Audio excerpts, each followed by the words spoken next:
Long before Arthur's sword cleaved through Saxon shields or Merlin's staff channeled ancient powers, the Celts spoke in hushed reverence of places where the veil between worlds grew thin as morning mist. These were not merely physical locations, marked by standing stones or sacred groves, but doorways to realms where different laws governed existence itself. Among these mystical thresholds, none held greater significance than the concept of islands floating beyond mortal perception, where time moved like honey and the boundary between life and death became meaningless. The ancient Celtic understanding of reality operated on multiple layers, each interpenetrating the others like streams flowing into a vast lake. The visible world filled with warriors, cattle, harvests, and the daily struggles of survival represented only the outermost shell of existence. Beneath lay the other world, a realm where gods walked freely, where seasons could reverse their course, and where mortals might find themselves guests at feasts that lasted centuries, while only moments passed in their homeland. This other world manifested in countless forms throughout Celtic territories. Irish storytellers described the Shea, those hollow hills that concealed entire kingdoms ruled by the Danann, the divine race that once held dominion over Ireland before retreating into hidden sanctuaries. Welsh bards sang of Avalon, the mysterious realm accessed through caves, lakes, and enchanted forests where Aron the king held court in halls that gleamed with supernatural light. Yet among all these manifestations of the other world, the image of the sacred island held particular power over Celtic imagination. Islands possessed inherent magical properties in Celtic thought. Surrounded by water, itself a symbol of transition and transformation, they existed as natural boundaries between known and unknown territories. The sea that encircled them served as both protection and barrier, ensuring that only those destined or divinely guided could reach their shores. More importantly, islands could appear and disappear according to supernatural will, materializing from fog banks or vanishing beneath waves when mortals approached with impure intentions. The earliest tales of these mystical islands emerged from Irish tradition, where storytellers wove accounts of Tír Nog, the land of eternal youth. Here, warriors who'd proven their worth in battle found themselves welcomed into a realm where wounds healed instantly, where strength never diminished, and where the concept of aging became foreign. The island's inhabitants possessed beauty that never faded, and wisdom that deepened without the corruption of worldly concerns. Yet this paradise came with a price. Those who entered often discovered they could never truly return to mortal existence, for even brief visits to their former homes might cause them to crumble into dust as centuries of suspended time caught up with their bodies. Welsh tradition contributed its own vision of sacred islands through tales of Inis Alach, literally meaning the island of apples. This name carried deeper significance than mere fruit cultivation, for apples held profound, symbolic meaning in Celtic culture. They represented wisdom, immortality, and the connection between earthly sustenance and divine nourishment. The apple's ability to sustain life through harsh winters made it a natural symbol for survival beyond death. While its seeds contained the promise of future generations, linking past and future in an endless cycle. The transformation of these early island concepts into what would become known as Avalon occurred through a gradual process of cultural synthesis and storytelling evolution.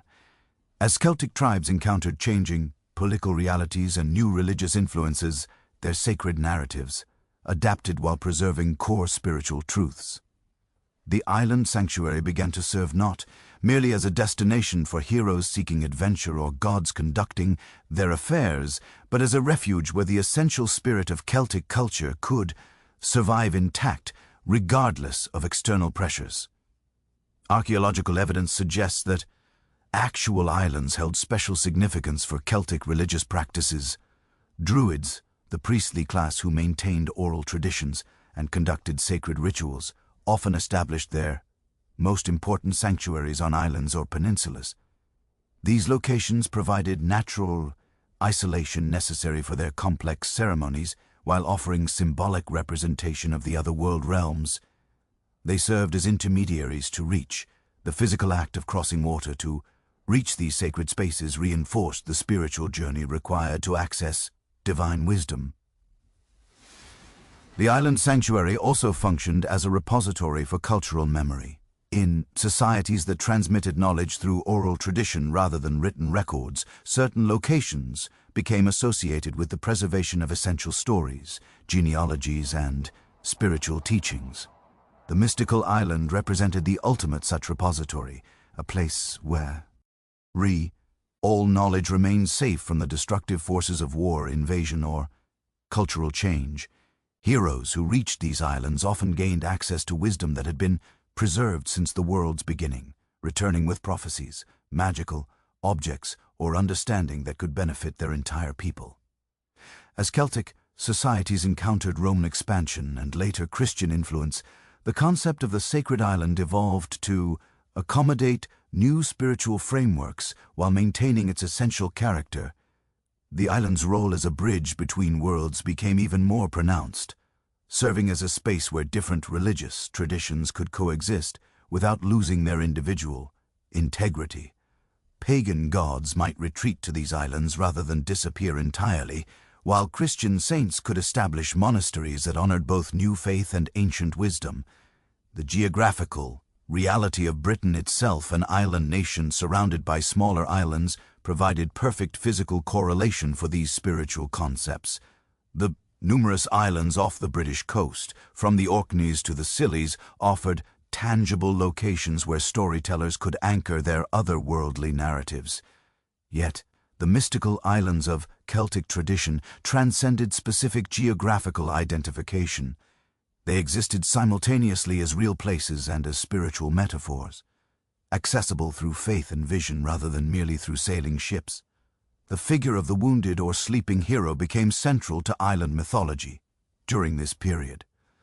Celtic tradition held that great leaders did not simply die, but withdrew to sacred islands where they remained, in suspended animation, ready to return when their people faced their greatest need.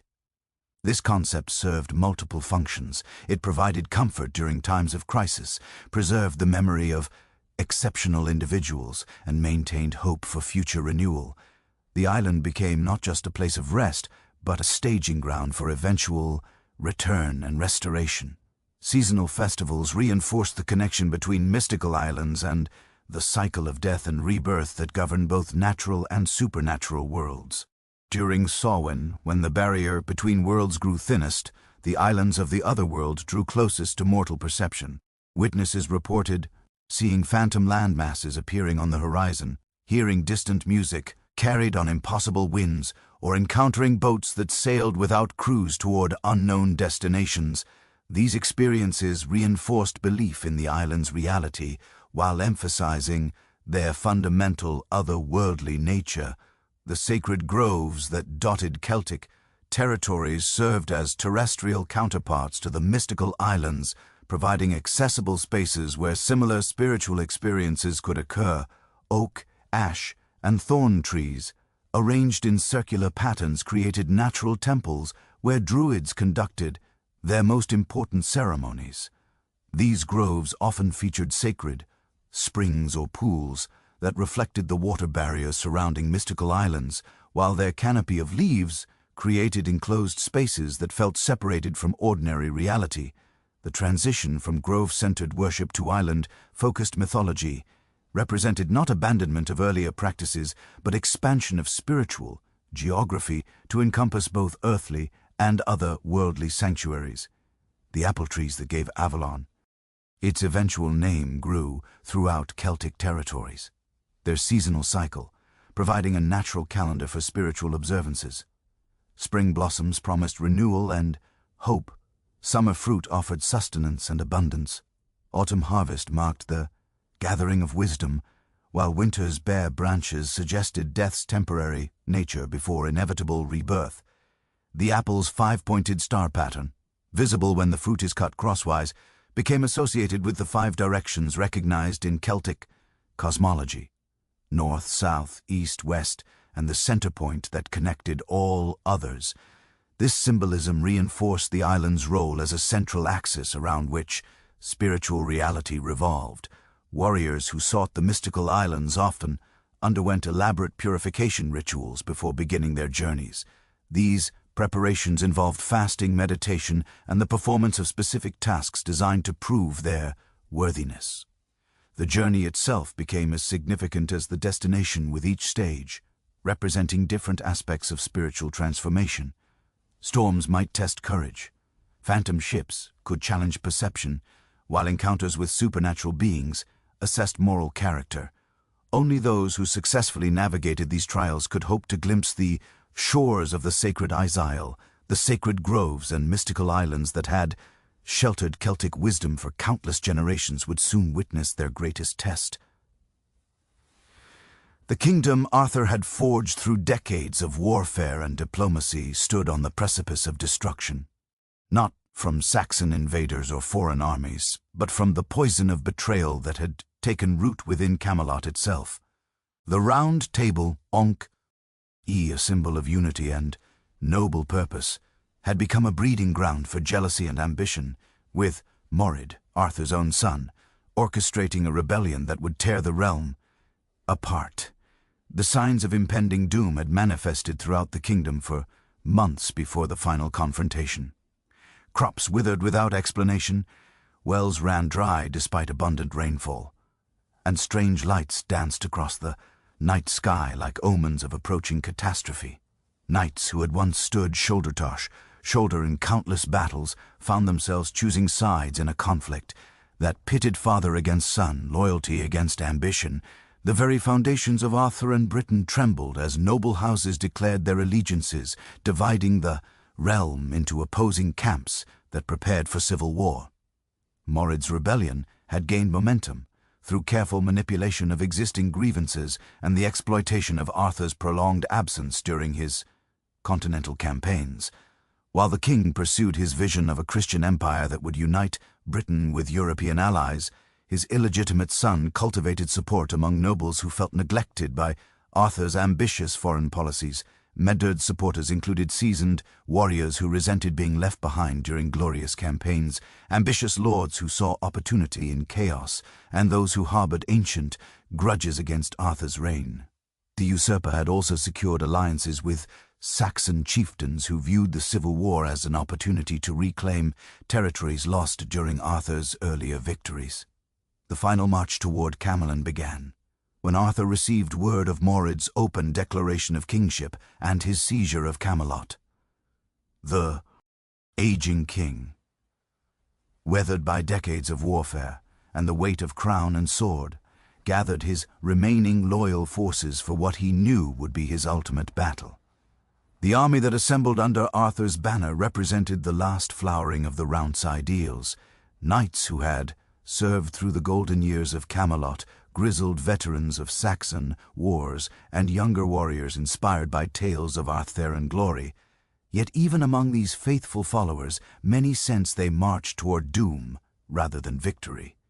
The battlefield of Camlann stretched across a windswept plain bordered by ancient earthworks and standing stones that had witnessed countless conflicts throughout Britain's turbulent history.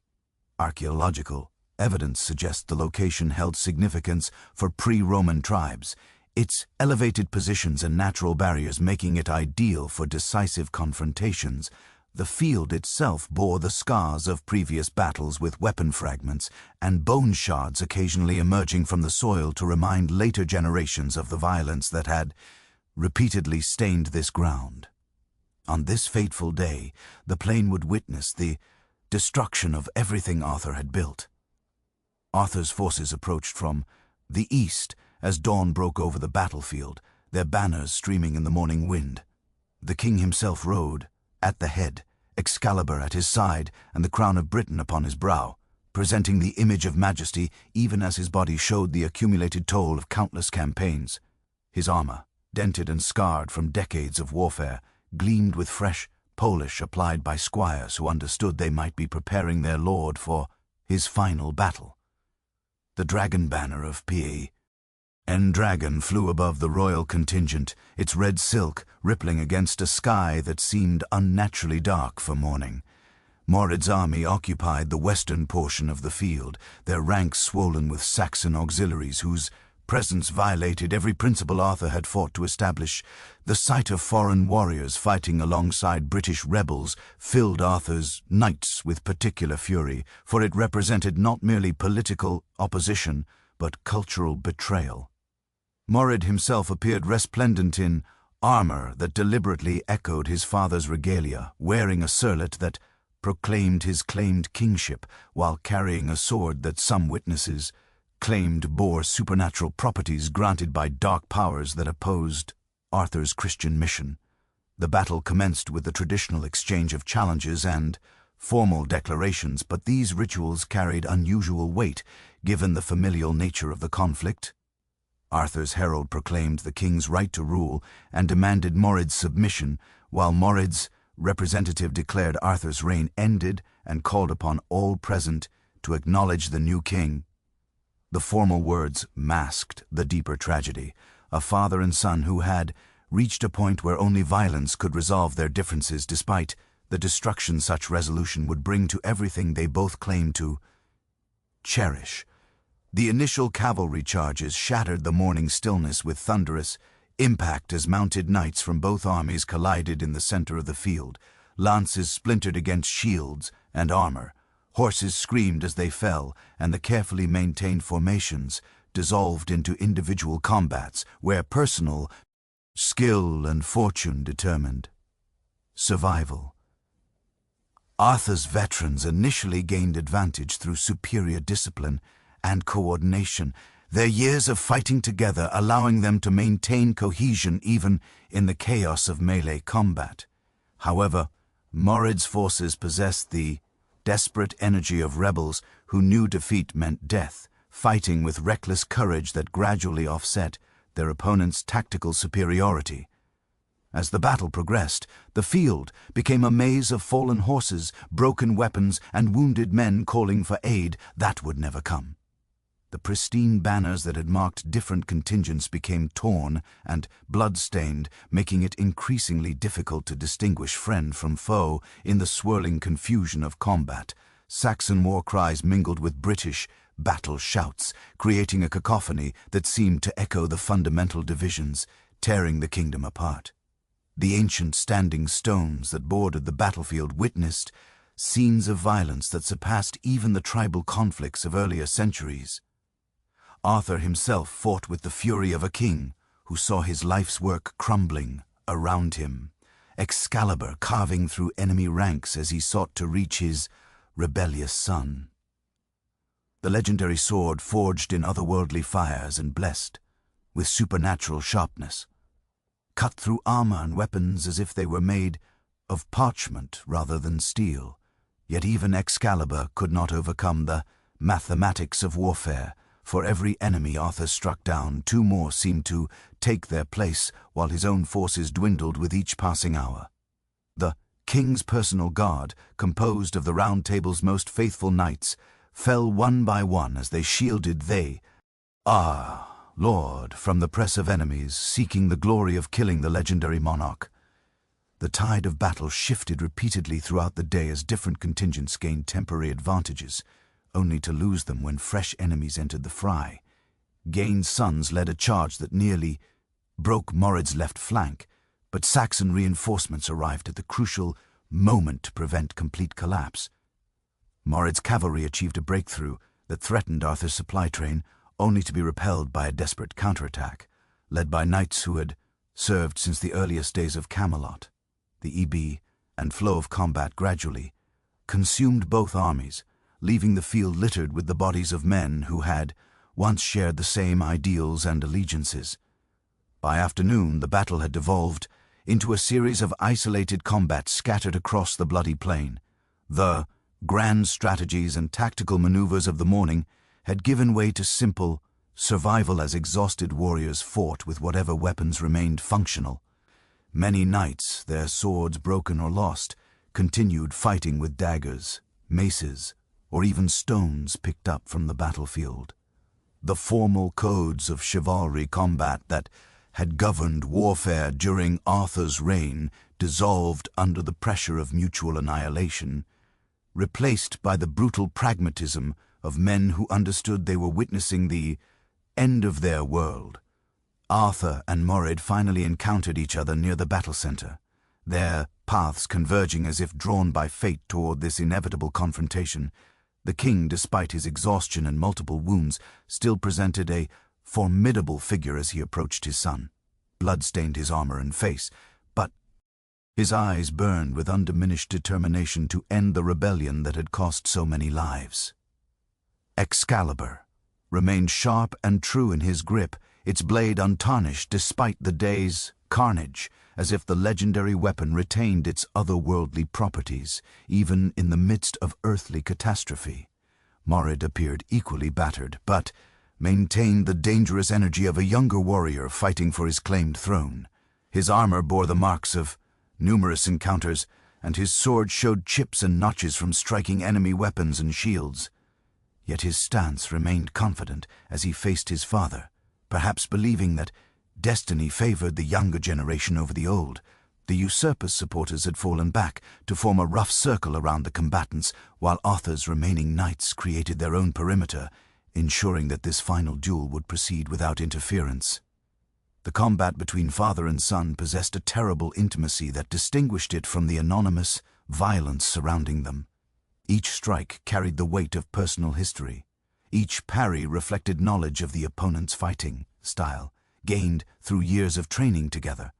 Arthur's experience showed in his measured approach and efficient movements, conserving energy while seeking openings in Morrid's defense. The younger man relied on speed and aggression, pressing attacks that forced his father to give ground while hoping to land a decisive blow before his own strength failed. Excalibur's supernatural edge proved decisive when Arthur finally penetrated Morrid's guard. The legendary blade, sliding between armor plates to inflict a mortal wound that no earthly physician all'd heal. Yet even as Morrid felt his life ebbing away, he managed one final act of defiance. Using his remaining strength, he drove his own sword through a gap in Arthur's armor, the blade piercing deep enough to ensure that both father and son would die from their mutual wounds. The two men stood locked together for a moment, their weapons buried in each other's bodies before collapsing to the blood-soaked earth that had witnessed the destruction of Arthurian Britain. The death of both claimants to the throne effectively ended the battle as surviving warriors from both sides recognized the futility of continuing a fight that had already consumed its primary protagonists. The field of Camlann fell silent except for the groans of wounded men and the cries of ravens gathering to feast on the carnage. The Round Table's greatest knights lay dead or dying, their bodies scattered among Saxon mercenaries and British rebels in a final demonstration of the Civil War's devastating cost. The kingdom Arthur had spent his life building lay in ruins, its unity shattered and its future uncertain. As Arthur lay dying on the battlefield, his remaining strength ebbing with each labored breath, witnesses reported the appearance of a phenomenon that seemed to transcend the natural world. Through the gathering dusk came the sound of oars cutting through water, though no lake or river existed near the battlefield. A strange mist began to rise from the blood-soaked ground, swirling and thickening until it obscured the view of distant hills and standing stones. From within this supernatural fog emerged a vessel unlike any craft that had ever sailed earthly waters. The funeral barge that Mater idealized from the mist possessed an otherworldly beauty that contrasted starkly with the day's violence. Its hull appeared to be carved from a single piece of dark wood that gleamed with an inner light, while its sails shimmered with colors that had no names in mortal language. The craft moved without wind to fill its sail or current to guide its passage, gliding across the misty ground as if the earth itself had become water. No human hand guided its course, yet it approached Arthur's fallen form with purposeful intent that suggested divine guidance. 3 queens stood upon the barge's deck, their presence transforming the vessel from mere transportation into a sacred conveyance worthy of carrying a dying king to his final rest. The first queen wore robes of midnight blue that seemed to contain the depth of starless skies, her face bearing the timeless beauty of one who existed beyond mortal aging. The second appeared clothed in silver that reflected light from sources invisible to human eyes, her expression combining maternal compassion with the terrible wisdom of one who had witnessed the rise and fall of countless kingdoms. The third queen's garments shifted, between green and gold like sunlight filtering through forest leaves, her features suggesting both youth and ancient knowledge in a combination that defied natural law. These mysterious queens moved with fluid grace as they disembarked from their supernatural vessel, their feet making no sound as they approached the dying king. Their identities remained unclear to the few surviving witnesses, though some claimed to recognize aspects of figures from ancient Celtic mythology, perhaps manifestations of the triple gods, who governed fate, death, and rebirth, or other worldly beings who served as guardians of the threshold between mortal existence and whatever lay beyond. Their purpose, however, was unmistakable as they gathered around Arthur's broken form with expressions of infinite compassion. The Queen's ministrations to the wounded king transcended ordinary medical care, their touch seeming to ease his pain while preparing his spirit for the journey ahead.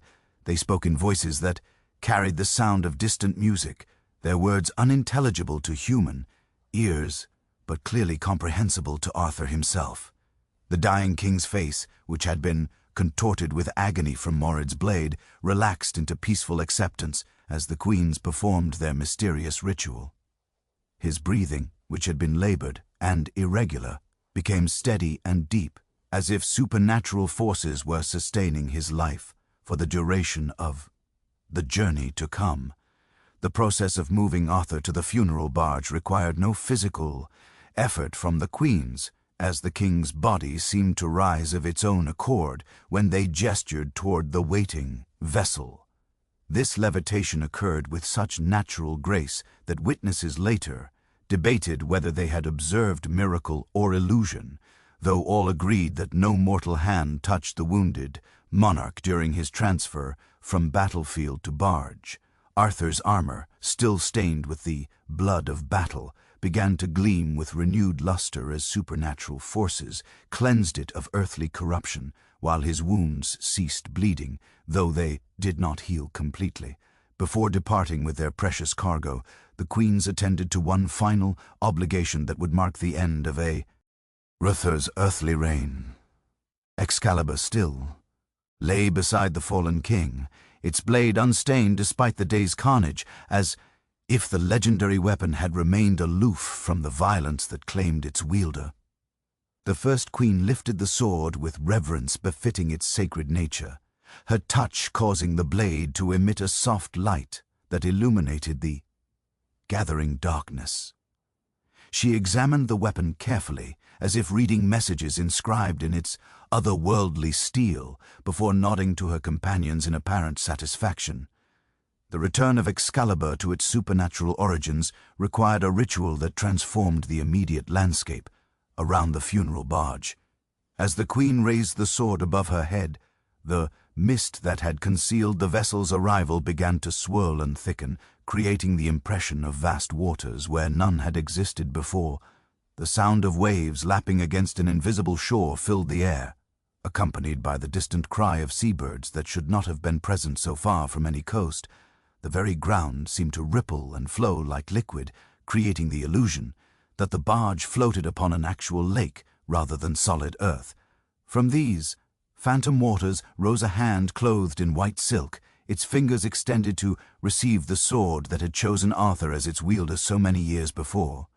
The appendage appeared feminine and graceful, belonging to the same supernatural entity who had first presented Excalibur to the young king when he needed a weapon worthy of his destiny.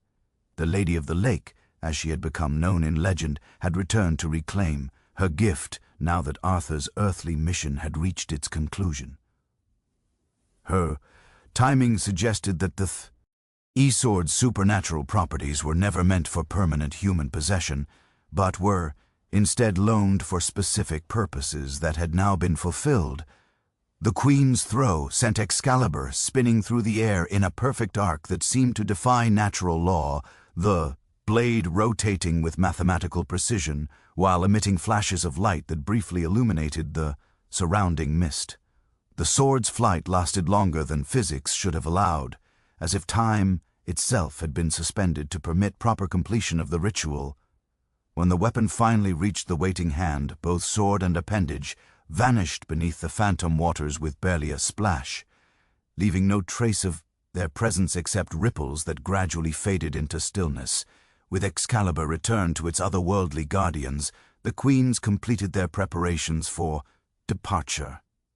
They arranged Arthur's form upon a bier that appeared within the barge's hull, its surface cushioned with materials that seemed to shift between silk and flower petals depending on the viewing angle. The dying king's breathing had become so shallow as to be nearly imperceptible, yet his face maintained the peaceful expression that had settled upon it when the Queens first touched him. His hands were folded across his chest in the traditional pose of royal repose, while his crown remained upon his brow as a symbol of authority that would persist even in death.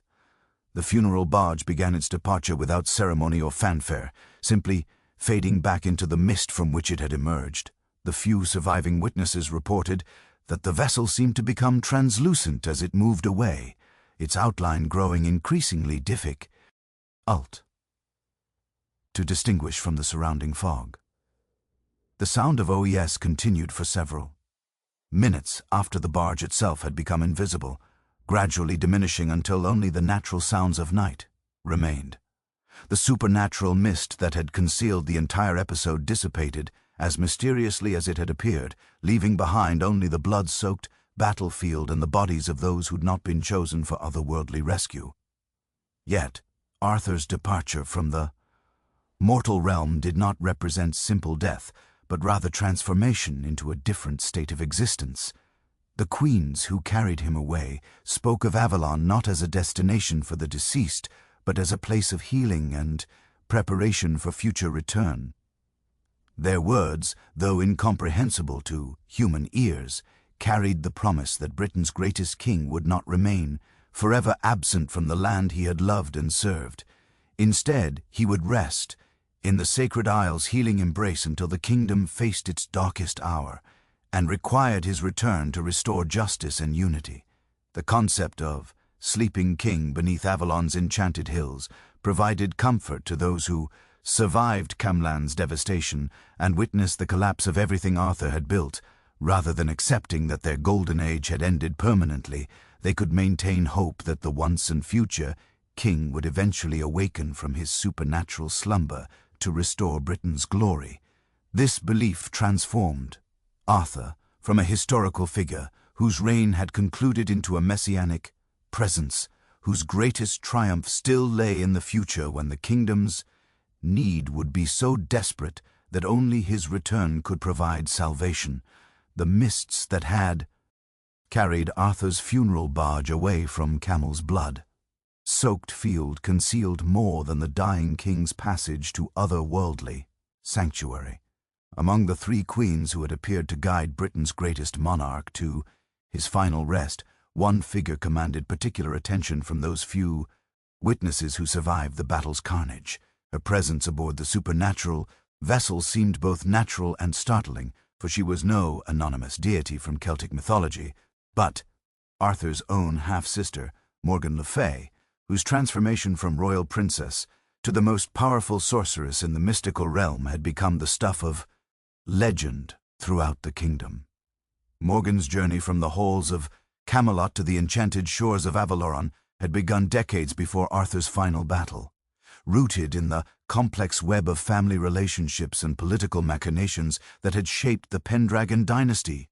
Born to Igraine during her marriage to Golowa, Duke of Cornwall, Morgan had witnessed her mother's subsequent union with Uther Pendragon through circumstances that remained shrouded in magical deception and political necessity. The young princess had grown up knowing that her half-brother's claim to the throne rested upon foundations that included supernatural intervention and carefully concealed violence, knowledge that would profoundly influence her own relationship with power and magic. The earliest accounts of Morgan's character described a precociously intelligent child who demonstrated unusual sensitivity to the supernatural forces that permeated Arthur's court. While other noble children played with wooden swords and toy horses, Morgan gravitated toward the castle's oldest ants, listening intently to their stories of ancient gods, mystical creatures, and the hidden powers that supposedly influenced human affairs.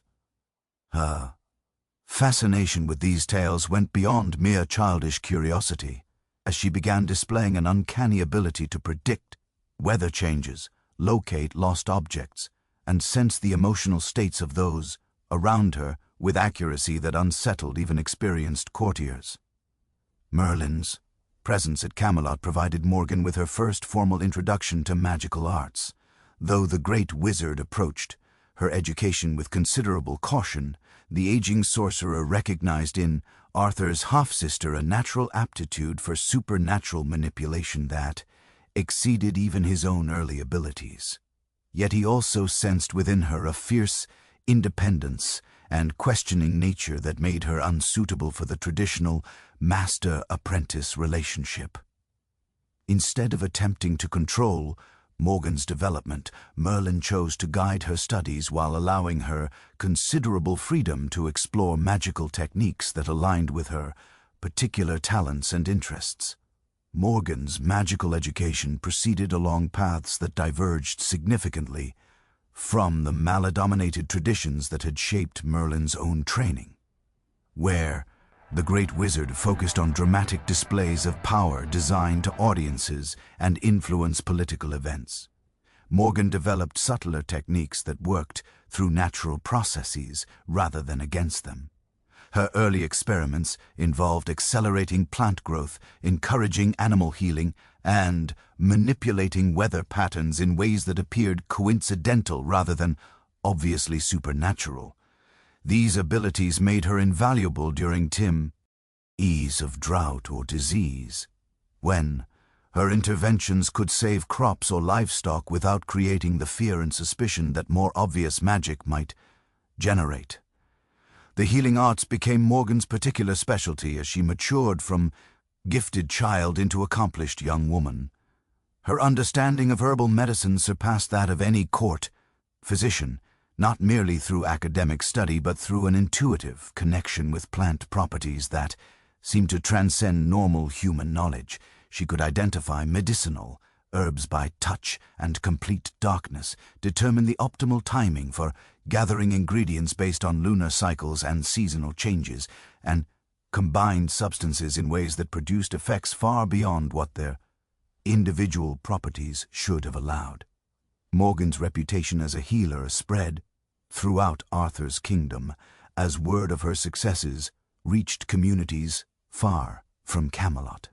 Nobles who had exhausted conventional medical treatments sought her aid for conditions that had baffled experienced physicians, while common folk whispered that the king's sister possessed powers that could cure ailments thought to be divine punishment or demonic possession.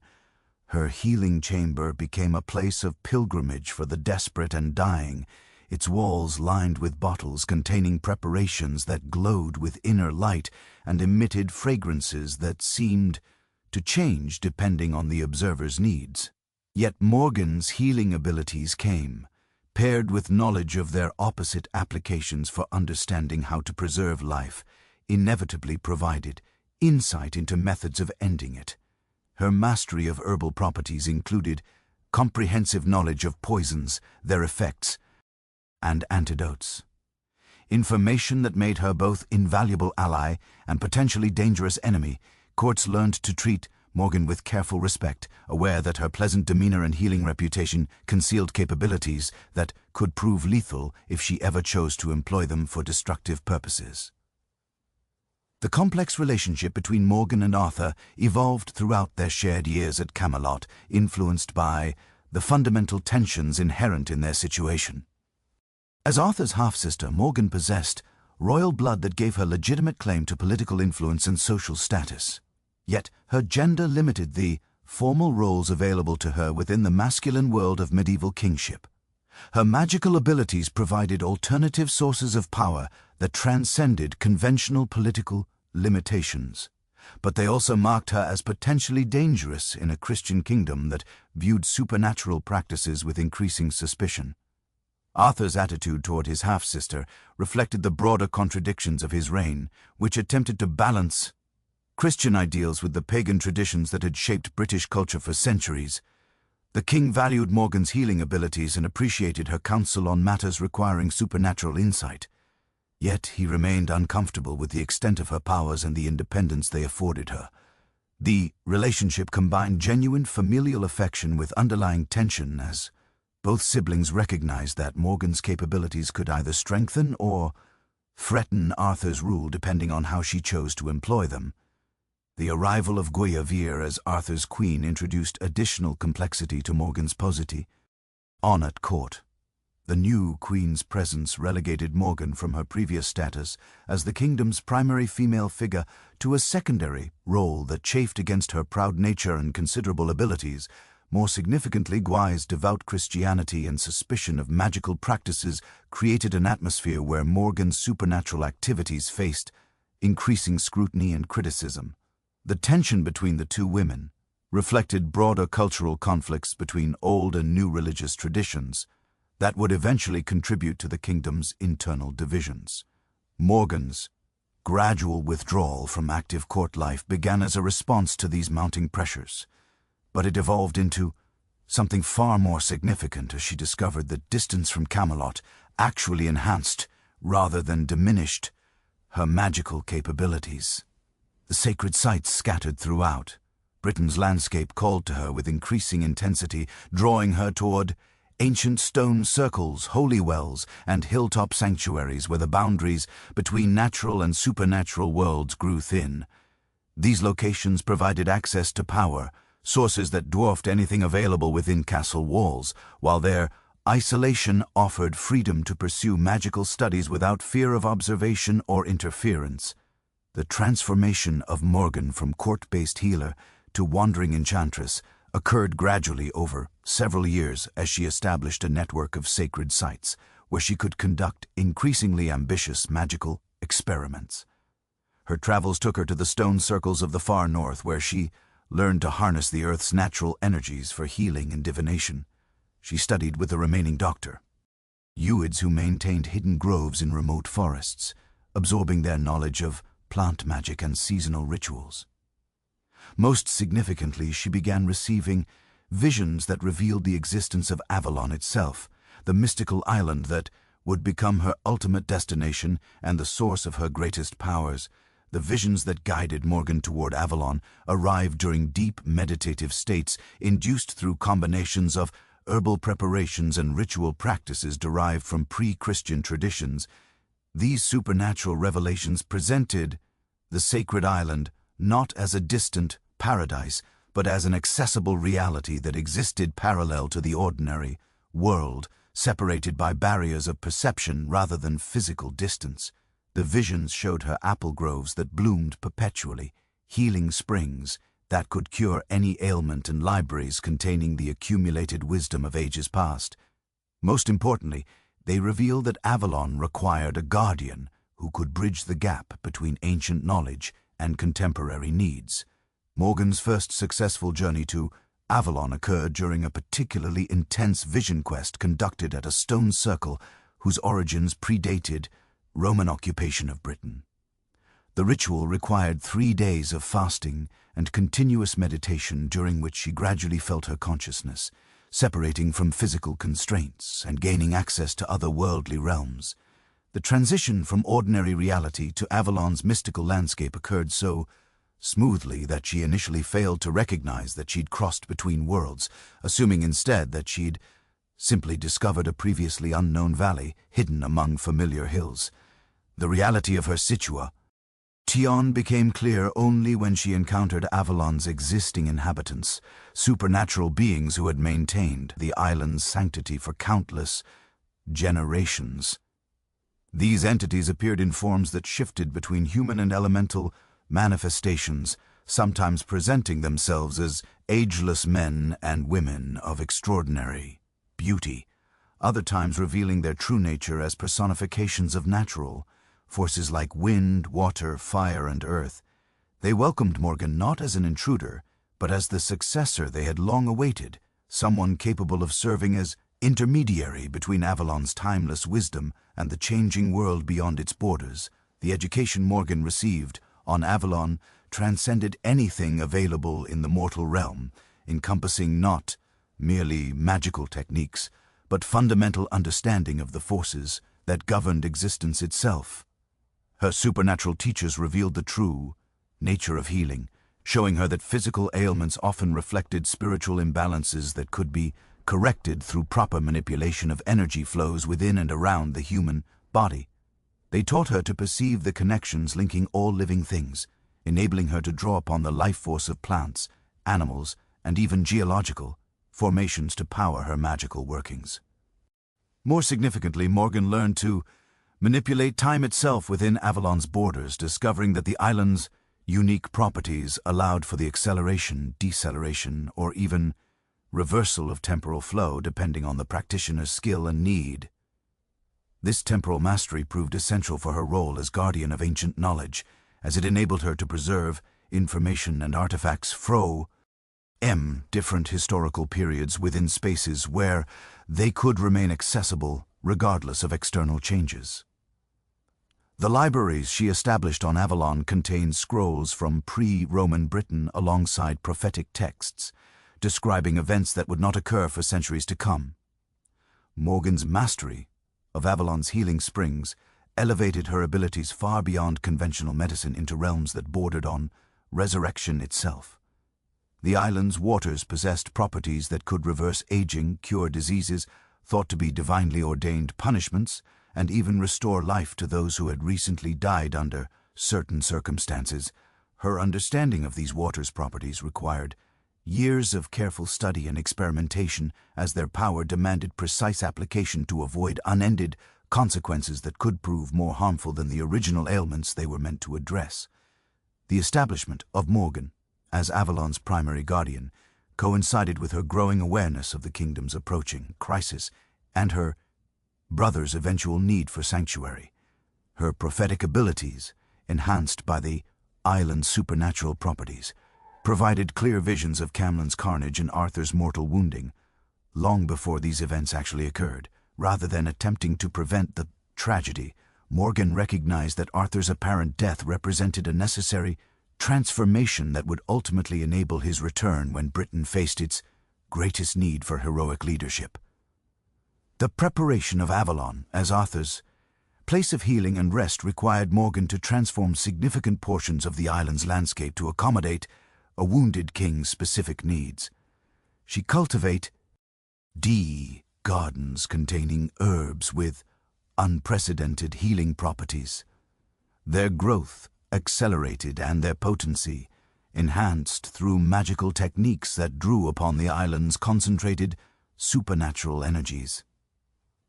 The chambers she prepared for Arthur's recovery incorporated architectural elements that channeled these energies directly toward the spaces where he would rest, creating an environment where natural healing processes could proceed at rates impossible in the ordinary world.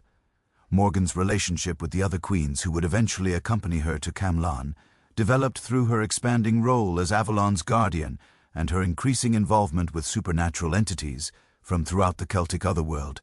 These alliances reflected not merely personal friendships, but political necessities, as the preservation of ancient wisdom and magical traditions required cooperation among all surviving practitioners, regardless of their specific origins or allegiances. The queens who had joined Morgan in rescuing Arthur represented different aspects of the triple goddess figure that had dominated pre-Christian religious practices, their combined presence ensuring that the dying king would receive care that addressed spiritual as well as physical needs.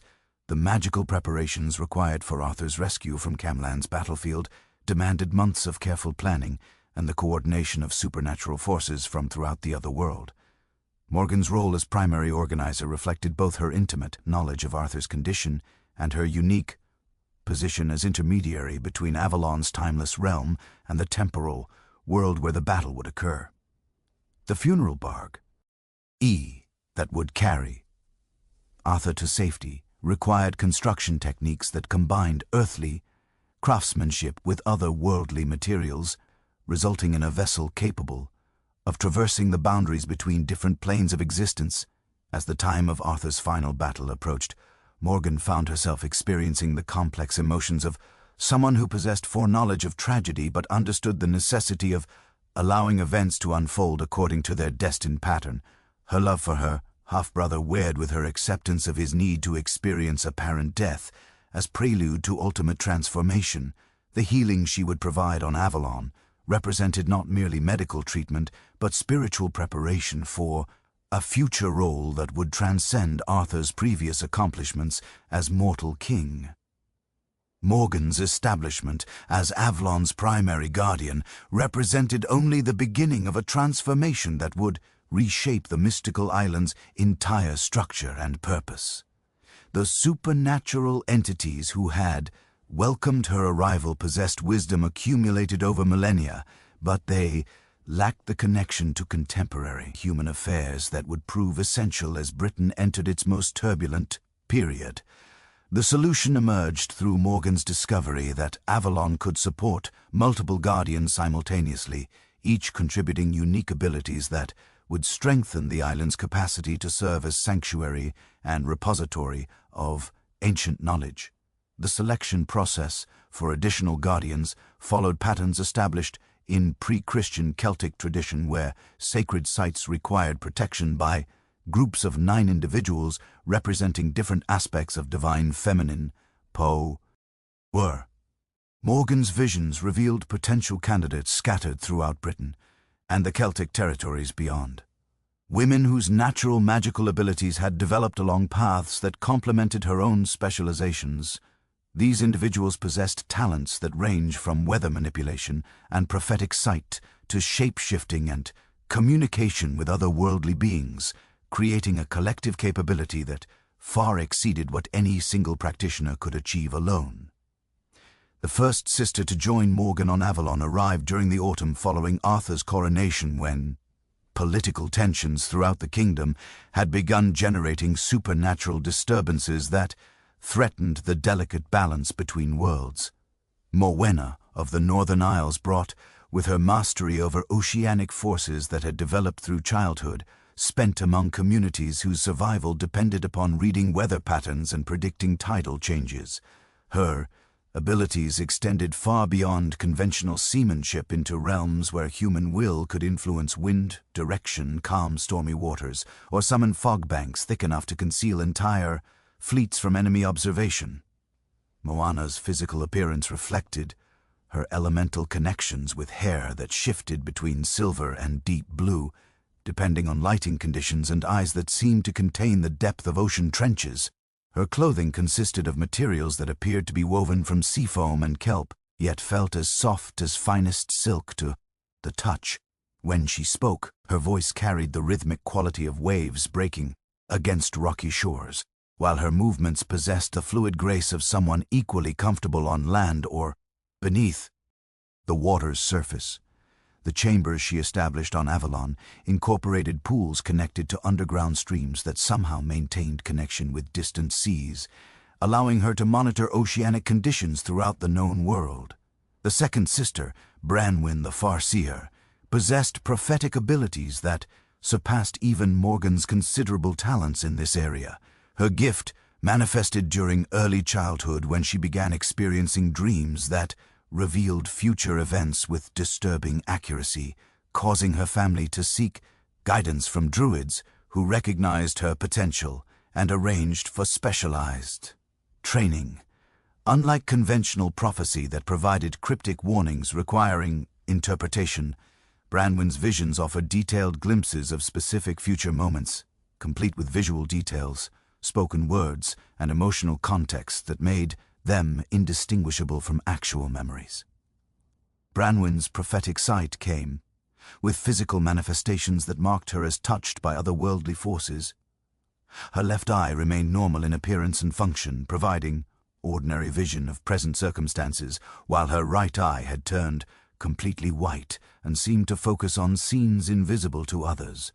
When experiencing particularly intense visions, both eyes would glow with pale light that illuminated her surroundings, even in complete darkness. Her hair had turned completely white before her 20th birthday, not from age or shock, but as a natural consequence of her supernatural abilities. The chambers she occupied on Avalon contained mirrors made from polished obsidian and pools of still water that served as focusing devices for her prophetic work. The third sister, Nimue of the Deep Waters, brought expertise in the manipulation of time itself, an ability that proved essential for Avalon's function as a place where different temporal flows could coexist without creating paradoxes or disruptions. Her training had occurred in underwater caverns where natural acoustics and mineral formations created conditions conducive to temporal experimentation. She had learned to create pockets of accelerated time where healing could occur rapidly, zones of decelerated time where urgent decisions could be made with careful deliberation, and even small areas where time flowed backward to allow correction of recent mistakes.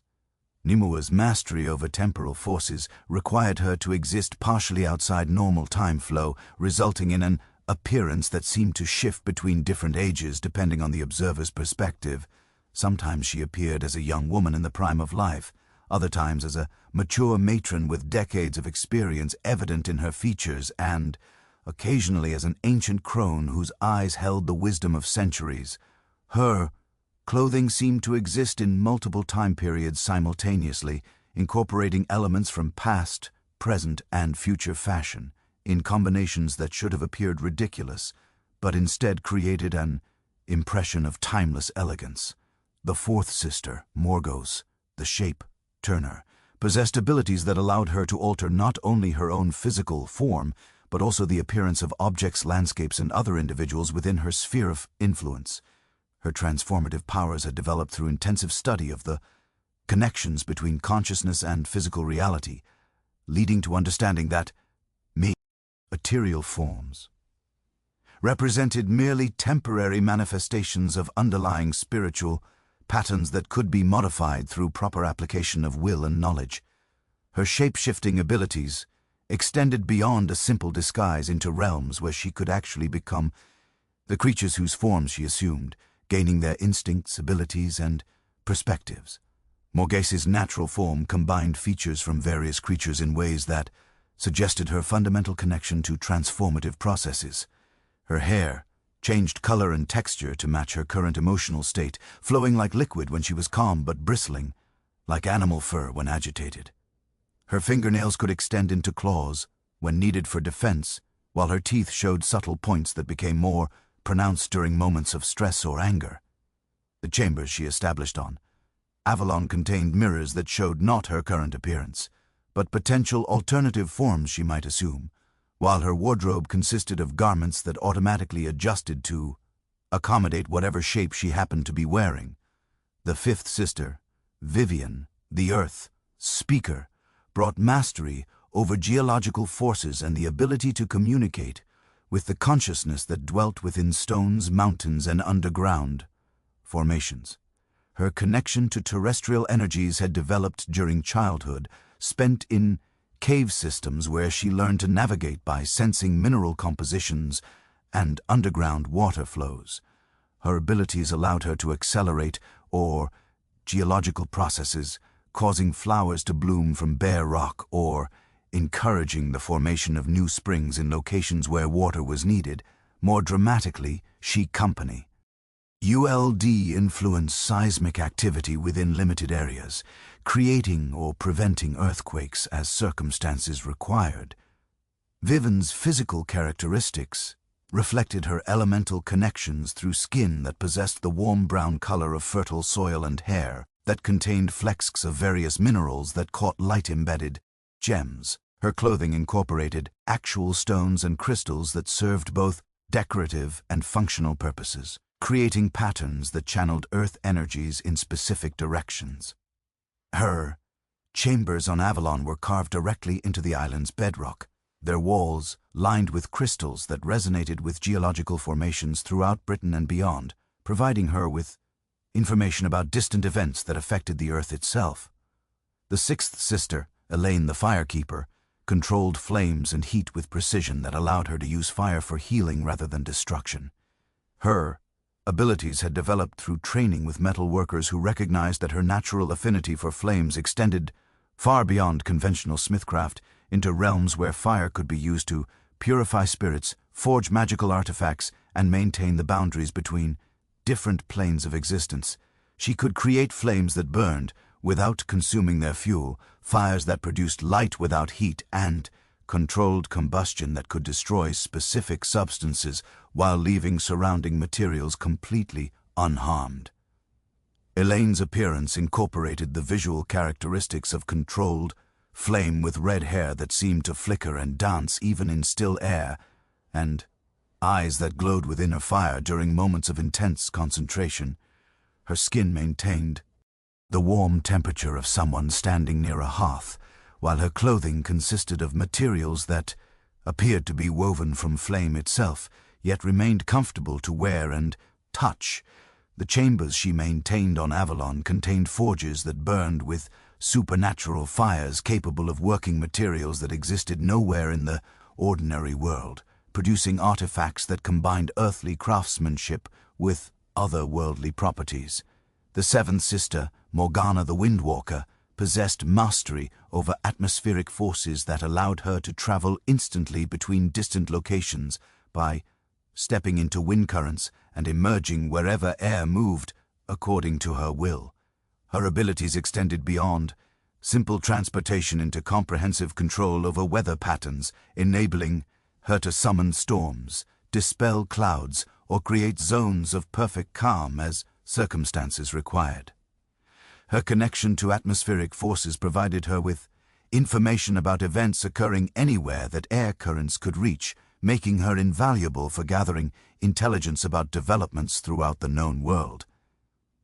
Morgana's physical form seemed partially composed of air itself, with movements that possessed the fluid unpredictability of wind patterns and clothing that billowed constantly regardless of actual air movement in her vicinity.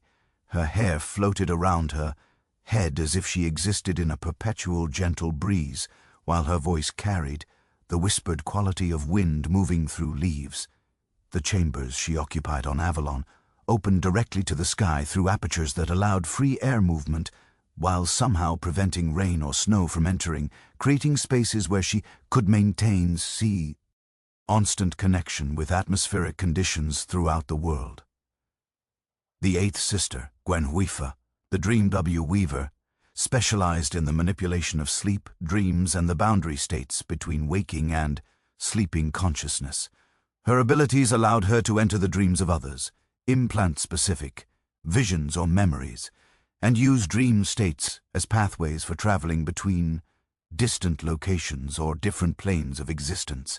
Her training had occurred in sacred groves where natural acoustics and plant properties created conditions conducive to extended dream work, teaching her to navigate the complex symbolic landscapes of human subconsciousness with the skill of an experienced explorer.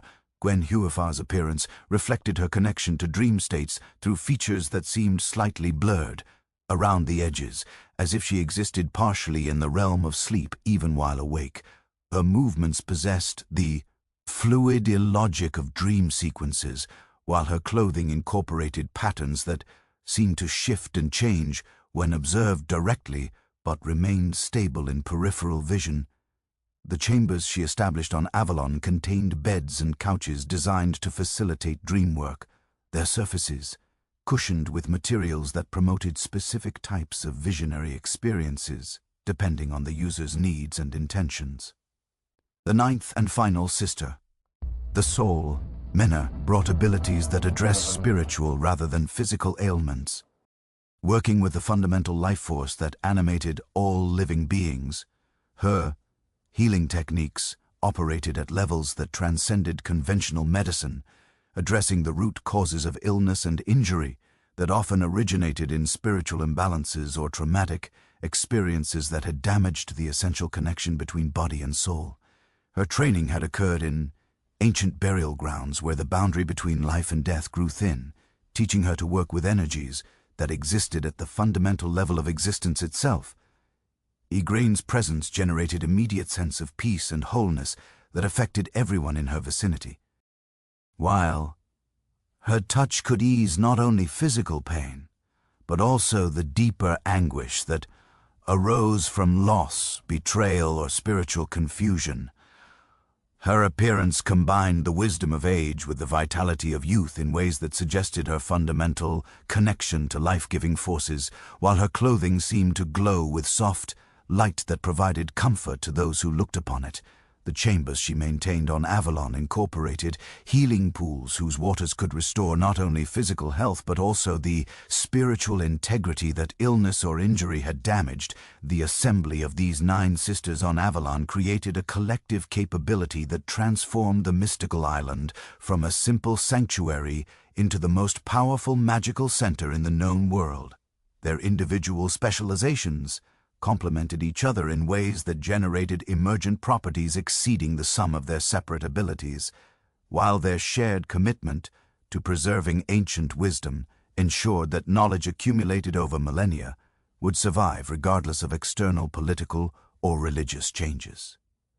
The rituals they performed together maintained the barriers that kept Avalon hidden from ordinary perception, while allowing authorized individuals to find and enter the sacred realm when their need was genuine and their intentions pure. The sisters' daily routines involved maintaining the complex magical systems that kept Avalon functioning as a bridge between different worlds and time periods. Each dawn brought renewed efforts to strengthen the veils that concealed the island from unwanted attention, while sunset required rituals that processed the day's accumulated spiritual energies and prepared the sacred space for night's different requirements. The changing seasons demanded adjustments to these protective systems, as the natural cycles that governed earthly existence also influenced the supernatural forces that the sisters manipulated in their guardianship duties. The collective power of the 9 sisters transformed Avalon's landscape in ways that defied natural law, creating an environment where the very air seemed infused with healing properties, and the passage of seasons followed rhythms unknown in the mortal world. The most remarkable manifestation of their combined abilities appeared in the groves that spread across the island's rolling hills, where apple trees bloomed and bore fruit simultaneously throughout the year, their branches heavy with blossoms and golden apples that glowed with inner light even during the darkest nights. These sacred orchards represented far more than mere agricultural abundance, for the apples that grew upon Avalon's enchanted trees possessed properties that transcended ordinary nourishment. The fruit's golden skin contained a luminescence that seemed to pulse with the rhythm of a great heartbeat, while its flesh held sweetness that surpassed any earthly variety. Those who tasted these supernatural apples experienced immediate restoration of vitality, with wounds healing rapidly, illnesses departing, and the accumulated fatigue of years dissolving like morning mist. More significantly, regular consumption of the fruit arrested the aging process entirely, allowing inhabitants of the sacred isle to maintain their physical prime indefinitely. While their minds continue to accumulate wisdom and experience, the apple trees themselves displayed characteristics that marked them as products of otherworldly cultivation rather than natural growth. Their trunks possessed bark that shimmered with silver undertones, while their leaves maintained the fresh green of spring, regardless of seasonal changes elsewhere. The branches grew in patterns that seem to follow mathematical principles unknown to earthly botanists, creating canopies that filtered sunlight into complex geometric patterns on the ground below. When wind moved through the groves, the leaves produced musical sounds that varied according to atmospheric conditions, creating natural symphonies that complemented the island's other supernatural phenomena. The cultivation of these miraculous orchards required constant attention from the sisters, whose individual specializations contributed to different aspects of the tree's supernatural properties. Viven's earth-speaking abilities ensured that the soil beneath each tree received precisely the right mineral composition to support otherworldly growth, while her communication with geological forces allowed her to channel underground streams to provide water that had been purified by passage through crystal formations deep within the island's bedrock. Elaine's mastery of fire enabled her to provide each tree with warmth that encouraged continuous blooming, her controlled flames creating microclimates around individual trees that remained perfect for fruit production regardless of external weather conditions. Morgana's wind-walking abilities proved essential for the pollination process that allowed the tree to bear fruit without following conventional reproductive cycles. She could direct specific air currents to carry pollen between blossoms with precision that ensured genetic diversity while maintaining the supernatural properties that made Avalon's apples unique. Her atmospheric manipulation also protected the delicate blossoms from storms or harsh weather that might damage the tree's ability to produce their life-giving fruit. The harvesting of the golden apples followed rituals that honored both the tree's supernatural nature and the cosmic forces that enabled their existence. Each fruit had to be picked at the precise moment when its inner light reached peak intensity, a timing that required Branwen's prophetic sight to predict accurately. The harvesting itself could only be performed by hands that had been purified through specific ceremonies, ensuring that no earthly contamination would diminish the fruit's otherworldly properties. The sisters took turns performing this sacred duty, their individual magical signatures becoming part of each apple's essential nature. Storage of the harvested fruit required chambers that existed partially outside normal time flow, spaces that Nimue created through her temporal manipulation abilities. These repositories maintained the apple's freshness and potency indefinitely, creating reserves that could sustain Avalon's inhabitants through any crisis, while ensuring that visitors who arrived in desperate need would always find nourishment available. The storage chambers themselves possessed an ethereal beauty that complemented their practical function, with walls that seemed to be carved from crystallized starlight and floors that reflected images of distant orchards that might have existed in other worlds or other times. Beyond the apple groves, the sisters' collective efforts created architectural marvels that served as both practical facilities and symbols of Avalon's otherworldly nature. The crystal halls that housed the island's most important functions rose from the landscape like natural formations, their walls grown rather than built through techniques that combine Viven's geological mastery with Elaine's fireworking abilities. These structures possessed translucent walls that allowed natural light to enter while filtering it through crystalline matrices that created ever-changing patterns of colored illumination throughout their interiors. The largest of these crystal halls served as a great library where the accumulated wisdom of ages found preservation in forms that transcended conventional books or scrolls. The knowledge stored here existed as crystalline matrices that could be accessed through direct mental contact, allowing researchers to absorb entire bodies of information in moments while ensuring that the original sources remained perfectly preserved. The hall's design incorporated acoustic properties that enhanced concentration and memory, with natural resonances that helped visitors achieve the meditative states necessary for accessing the stored knowledge effectively. Smaller crystal halls served specialized functions that reflected the individual sisters' particular abilities and responsibilities. Morgan's healing chambers incorporated pools filled with water that had been enhanced through alchemical processes, their surfaces reflecting not the observer's physical appearance but a spiritual condition, revealing imbalances or injuries that required attention. The walls of these chambers contained embedded crystals that amplified healing energies while providing soft illumination that promoted rest and recovery. Branwen's prophetic chambers featured surfaces that could display visions of future events, their crystalline walls serving as windows into times and places that had not yet come to pass. The acoustic properties of these spaces enhanced her natural abilities, allowing her to perceive prophetic visions with greater clarity and detail than would be possible in ordinary surroundings.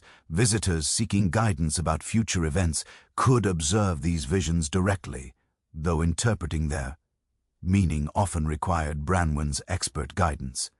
The silver towers that rose above the crystal halls represented the pinnacle of Avalon's architectural achievements, their construction requiring techniques that combined all 9 sisters' abilities in perfectly coordinated effort. These structures possessed walls of pure silver that had been alchemically enhanced to resist tarnish while maintaining reflective properties that could be controlled through magical manipulation. During daylight hours, the towers served as focusing devices that concentrated solar energy for various magical workings, while at night they functioned as beacons that could guide lost souls toward Avalon's sanctuary. The tower's interiors contained chambers designed for the most advanced magical workings, their silver walls inscribed with symbols that channeled other worldly energies in specific patterns. These inscriptions remained invisible under normal circumstances, but became luminous when activated by the sisters' combined will, creating 3-dimensional mandalas of light that facilitated communication with entities from other planes of existence. The towers also served as observation posts from which the sisters could monitor events throughout the mortal world, their elevated positions and magical enhancements providing views that transcended physical limitations. The most magnificent of the silver towers housed the chambers prepared specifically for Arthur's eventual arrival and healing. These spaces incorporated every element necessary for treating wounds that existed on both physical and spiritual levels. The design reflecting Morgan's intimate knowledge of her half-brother's condition and the specific requirements his healing would demand. The walls contained embedded crystals that resonated with life-giving energies, while the floors incorporated patterns that channeled these forces toward the areas where Arthur would rest. The furnishings of Arthur's chambers combined practical necessity with symbolic significance, each piece created through collaborative effort among the sisters. The bed where the wounded king would lie during his recovery featured a frame carved from wood taken from Avalon's oldest apple trees, its surface polished to reveal grain patterns that seemed to shift and flow like living water. The mattress consisted of materials that existed nowhere in the ordinary world, their composition designed to support healing while providing comfort that would ease the transition between life and whatever lay beyond. Throughout Avalon's transformed landscape, magical creatures roamed freely, their presence adding vitality and wonder to the island's already supernatural atmosphere. These beings represented various categories of otherworldly life, from talking animals whose intelligence surpassed that of many humans to fairy folk whose existence bridged the gap between mortal and divine realms. The sisters' arrival and the establishment of their protective rituals had created an environment where such creatures could thrive without fear of persecution or misunderstanding. The talking beasts of Avalon included species that had long since vanished from the mortal world, their survival on the Sacred Isle representing one of the many ways the island served as a repository for things that would otherwise be lost to time. Ancient breeds of horses whose coats shimmered with metallic highlights possessed not only speech but also prophetic abilities that complemented Branwen's visions. These creatures could perceive the spiritual auras that surrounded living beings, allowing them to provide warnings about hidden dangers or guidance toward beneficial opportunities. The island's population of talking ravens served as messengers between Avalon and the outside world, their ability to traverse the barriers between realms, making them invaluable for maintaining communication with allies and gathering information about distant events. These birds possessed memories that spanned centuries, their accumulated knowledge making them living libraries of historical information that could supplement the more formal records stored in the crystal halls. Their conversations with the sisters often provided insights that purely human perspectives might miss, their different sensory capabilities and social structures offering our native viewpoints on complex problems. Wolves that had learned to speak through exposure to Avalon's magical atmosphere served as guardians of the island's more remote areas. Their pack instincts, enhanced by supernatural intelligence that allowed them to coordinate sophisticated defensive strategies, these creatures maintained patrols throughout the island's borders, their heightened senses capable of detecting intrusions that might escape even the sisters' magical surveillance. Their loyalty to Avalon's inhabitants was absolute, yet they retained enough of their wild nature to serve as effective intermediaries with other supernatural creatures that might view purely human representatives with suspicion. The fairy folk who made their homes throughout Avalon's landscape represented various subspecies of otherworldly beings. Each adapted different aspects of the island's magical environment. Water sprites inhabited the streams and pools that provided the island's fresh water supply, their presence ensuring that these sources remained pure while adding musical elements to the sound of flowing water. These diminutive beings possessed the ability to travel instantly between different water sources, making them excellent scouts and messengers for underwater or coastal reconnaissance missions. Forest sprites dwelt among the apple groves and other wooded areas, their symbiotic relationship with the trees contributing to the supernatural properties that made Avalon's fruit so remarkable. These creatures could accelerate plant growth, enhance fruit production, and protect vegetation from diseases or pests that might threaten the island's agricultural abundance. Their knowledge of plant properties rivaled that of the most accomplished herbalists, while their ability to communicate directly with growing things provided insights that no amount of human study could achieve. Air sprites danced through Avalon's atmosphere, their presence contributing to the island's perfect climate while serving as early warning systems for approaching weather disturbances or supernatural phenomena. These ethereal beings could manipulate local air, pressure, and temperature with precision that allowed them to create microclimates around sensitive areas or individuals who required specific atmospheric conditions for healing or magical work. Their playful nature often manifested in elaborate aerial displays that provided entertainment while demonstrating their mastery over atmospheric forces. The spirits of ancient warriors who had found their way to Avalon throughout the centuries represented another category of supernatural inhabitant, their presence adding both martial expertise and historical knowledge to the island's resources. These entities maintained their individual personalities and memories, while gaining the perspective that came from existing beyond mortal concerns about survival or advancement. Their experiences spanned different eras and cultures, providing the sisters with advisors who could offer insights based on first-hand knowledge of historical events and military strategies.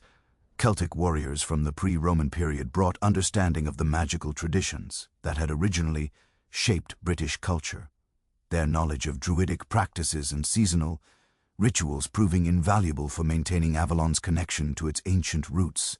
Roman legion Nairs, who had died in Britain, contributed tactical knowledge and organizational skills that helped the sisters coordinate their defensive preparations, while Saxon fighters provided insights into the martial traditions of more recent invaders. The presence of these diverse warrior spirits created a unique military academy where the study of warfare transcended cultural boundaries and temporal limitations. The temporal distortions that characterized life on Avalon created one of the island's most disorienting yet beneficial features as time moved, according to patterns that bore little relationship to the regular progression of days and seasons in the mortal world. A single day on Avalon might correspond to weeks or months in ordinary reality, allowing inhabitants to accomplish vast amounts of work while their counterparts in the outside world experienced only brief absences. Conversely, urgent situations might compress Avalon's time flow so that hours of island activity occurred while only minutes passed elsewhere, enabling rapid response to crises that required immediate attention. These temporal variations resulted from the combined influence of Nimu's time, manipulation abilities, and the island's natural position at the intersection of multiple reality streams.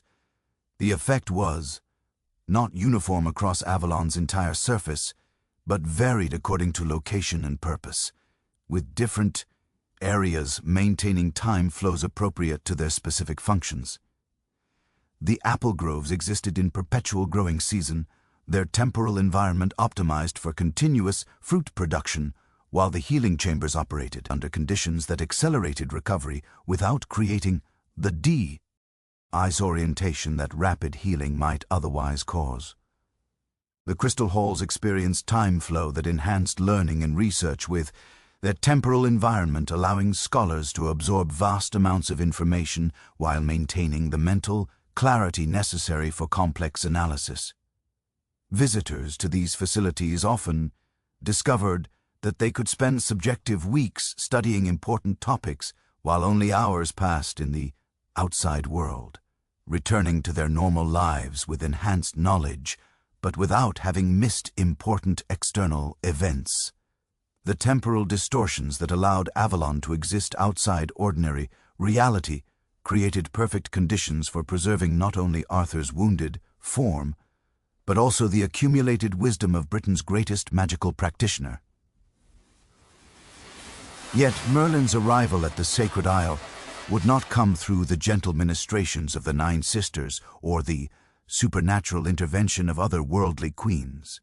Instead, the great wizard's journey to his eternal prison began with betrayal by the one person he had trusted above all others, a deception so complete that it would trap him in crystalline bonds, while his king fought the final battle at Camlann. Nimu had appeared at Camelot during the height of Arthur's reign, presenting herself as a young noblewoman whose family claimed ancient connections to the mystical traditions that predated Roman occupation. Her beauty possessed an otherworldly quality that seemed to shift depending on the observer's perspective, sometimes appearing as youthful innocence, other times revealing depths that suggested centuries of accumulated experience. Her knowledge of herbal law and healing arts impressed even Morgan le Fay, while her apparent eagerness to learn more advanced magical techniques made her an ideal candidate for apprenticeship under Merlin's guidance. The aging wizard, despite his vast experience with supernatural deception and political manipulation, found himself drawn to Nimu with an intensity that surprised those who had known him as a figure of detached wisdom and calculated action. Her questions about magical theory demonstrated understanding that went far beyond casual interest, while her natural aptitude for complex spellwork suggested innate abilities that rivaled his own early potential. More significantly, her presence seemed to ease the loneliness that had accumulated during decades of serving as Arthur's primary advisor, providing companionship that combined intellectual stimulation with emotional connection. Nimu's education under Merlin's tutelage proceeded with remarkable speed, her mastery of advanced techniques surpassing that of students who had spent years studying the same materials. She demonstrated particular talent for illusion magic and mental manipulation, abilities that allowed her to create false impressions in observers' minds, while concealing her true thoughts and intentions from even Merlin's penetrating analysis. Her progress in these areas should have warned the great wizard about potential dangers, but his growing affection for his student blinded him to the subtle signs that might have revealed her deceptive nature. The relationship between master and apprentice evolved over months of intensive study and collaboration, with Nimue gradually assuming greater responsibility for maintaining the magical protections that safeguarded Camelot and its surrounding territories. Her contributions proved invaluable during crises that required rapid deployment of supernatural countermeasures, while her fresh perspectives on ancient problems provided solutions that had eluded Merlin's more traditional approaches. The wizard began to rely on her assistance not merely for routine tasks, but for the complex magical workings that sustained Arthur's kingdom against both natural and supernatural threats. Nimua's true nature began to manifest during the period when Arthur's continental campaigns kept him away from Camelot for extended periods, leaving the kingdom's magical defenses primarily in Merlin's hands. She suggested modifications to existing protective spells that would supposedly increase their effectiveness while reducing the energy required to maintain them. These alterations appeared beneficial on the surface, but they gradually shifted the magical framework in ways that gave Nimue increasing control over the very systems she claimed to be improving. The wizard's growing dependence on Nimue's assistance reflected not merely personal attachment, but also the accumulated fatigue of centuries spent wielding supernatural forces that took their toll on even the most powerful practitioners. Merlin had lived far beyond normal human lifespan through magical means that preserved his body while allowing his mind to accumulate wisdom and experience. However, this extended existence came with costs that included gradual disconnection from ordinary human emotions and increasing difficulty relating to the concerns of mortals whose lives passed in what seemed like brief moments compared to his own extended perspective. Nimue's apparent youth and vitality provided a bridge back to the emotional intensity that Merlin had gradually lost during his long existence, rekindling feelings he had thought permanently extinguished by centuries of magical practice. Her enthusiasm for learning reminded him of his own early excitement about supernatural possibilities, while her questions about advanced techniques forced him to examine his own knowledge from new angles. The intellectual stimulation of teaching someone whose potential seemed to match his own early abilities created a sense of purpose that had been missing from his life for decades. The fatal mistake that would lead to Merlin's imprisonment occurred when Nimue expressed interest in learning the most closely guarded secrets of his magical practice, particularly the techniques that allowed him to exist partially outside normal time flow and to manipulate the fundamental forces that governed reality itself. These abilities represented the pinnacle of magical achievement, knowledge that Merlin had acquired through centuries of study and experimentation. His willingness to share such dangerous information with his apprentice demonstrated the complete trust he had developed in her character and intentions. The teaching sessions where Merlin revealed his most powerful techniques took place in hidden chambers beneath Camelot, spaces that had been carved from living rock and enhanced with crystalline formations that amplified magical energies while providing protection from external interference. These underground sanctuaries contained libraries of knowledge that existed nowhere else in the mortal world, their walls lined with scrolls and tablets that recorded the accumulated wisdom of druids, Roman mages, and practitioners from cultures that had vanished before Arthur's birth. Nim absorbed these teachings with an intensity that should have warned Merlin about her true motivations, her questions probing not merely the theoretical aspects of advanced magic, but the practical details that would allow independent application of the techniques he demonstrated. She showed particular interest in the crystalline matrices that served as focusing devices for the most powerful spells, studying their construction and activation methods with scientific precision that went beyond normal student curiosity. Her request to practice these techniques under his supervision provided opportunities to test his defenses while appearing to seek legitimate instruction. The preparation for Merlin's entrapment required months of careful planning and the gradual accumulation of materials that would be needed for the crystalline prison that would contain him. Nimue's apparent devotion to her studies provided perfect cover for gathering rare minerals and magical components under the pretense of conducting advanced experiments. Her access to Merlin's private chambers and laboratories allowed her to map the magical protections that safeguarded his person while identifying weaknesses that could be exploited during the actual entrapment process. The location chosen for Merlin's imprisonment possessed natural properties that would enhance the effectiveness of the crystalline bonds, while ensuring that the wizard's magical abilities would be contained rather than destroyed.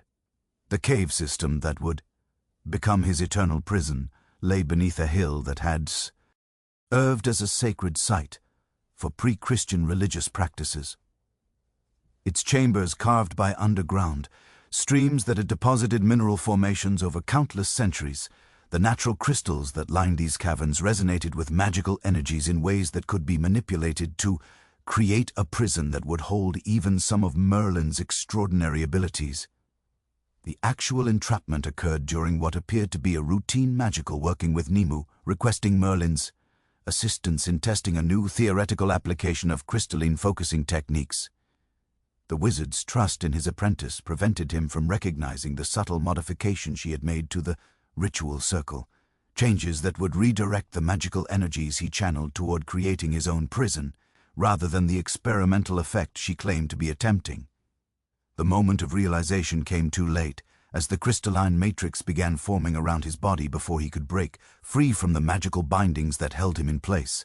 The crystal formation that encased Merlin grew from the cave floor with supernatural speed, its translucent walls thick enough to prevent physical escape while remaining transparent enough to allow observation of the imprisoned wizard. The crystals themselves possessed properties that absorbed and contained magical energy, preventing Merlin from using his abilities to break free while ensuring that his power remained intact rather than dissipating over time. The prison's design reflected Nimue's complete understanding of her former master's capabilities, incorporating countermeasures for every escape technique he might attempt. Nimue's motivations for betraying Merlin extended beyond simple desire for power or revenge, encompassing a complex agenda that connected to larger supernatural forces that opposed Arthur's Christian kingdom. Her true identity as an agent of the older gods who had ruled Britain before Roman and Christian influences arrived explained both her extraordinary magical abilities and her determination to eliminate the wizard whose support had been crucial to Arthur's success. The entrapment of Merlin represented not merely personal betrayal, but a strategic strike against the supernatural foundations that supported Arthur and Britain. The crystalline prison's connection to Avalon's mystical energies occurred through underground streams that linked the cave system to the Sacred Isle's geological foundations. These connections allowed Merlin's consciousness to extend beyond his physical confinement, reaching across the barriers between worlds to influence events on Avalon while remaining trapped within the crystal matrix.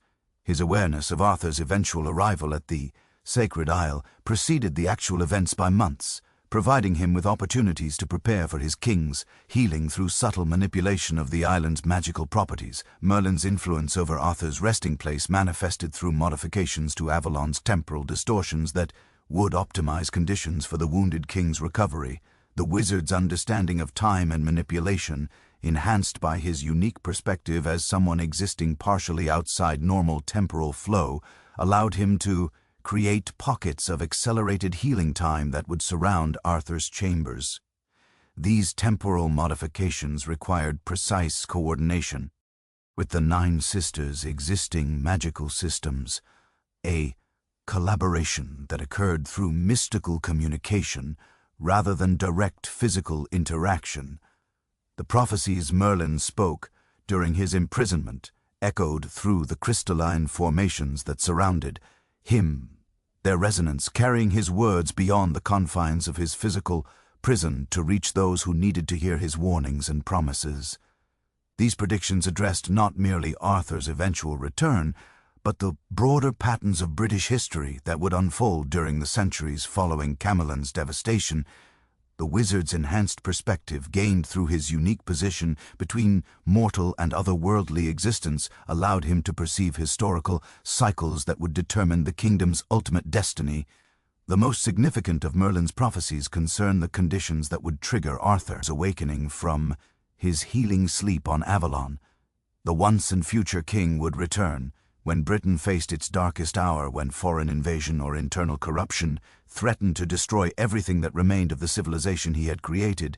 The specific signs that would herald this return included the appearance of supernatural phenomena that would mark the weakening of barriers between worlds, allowing Arthur's consciousness to perceive the kingdom's desperate need for his intervention.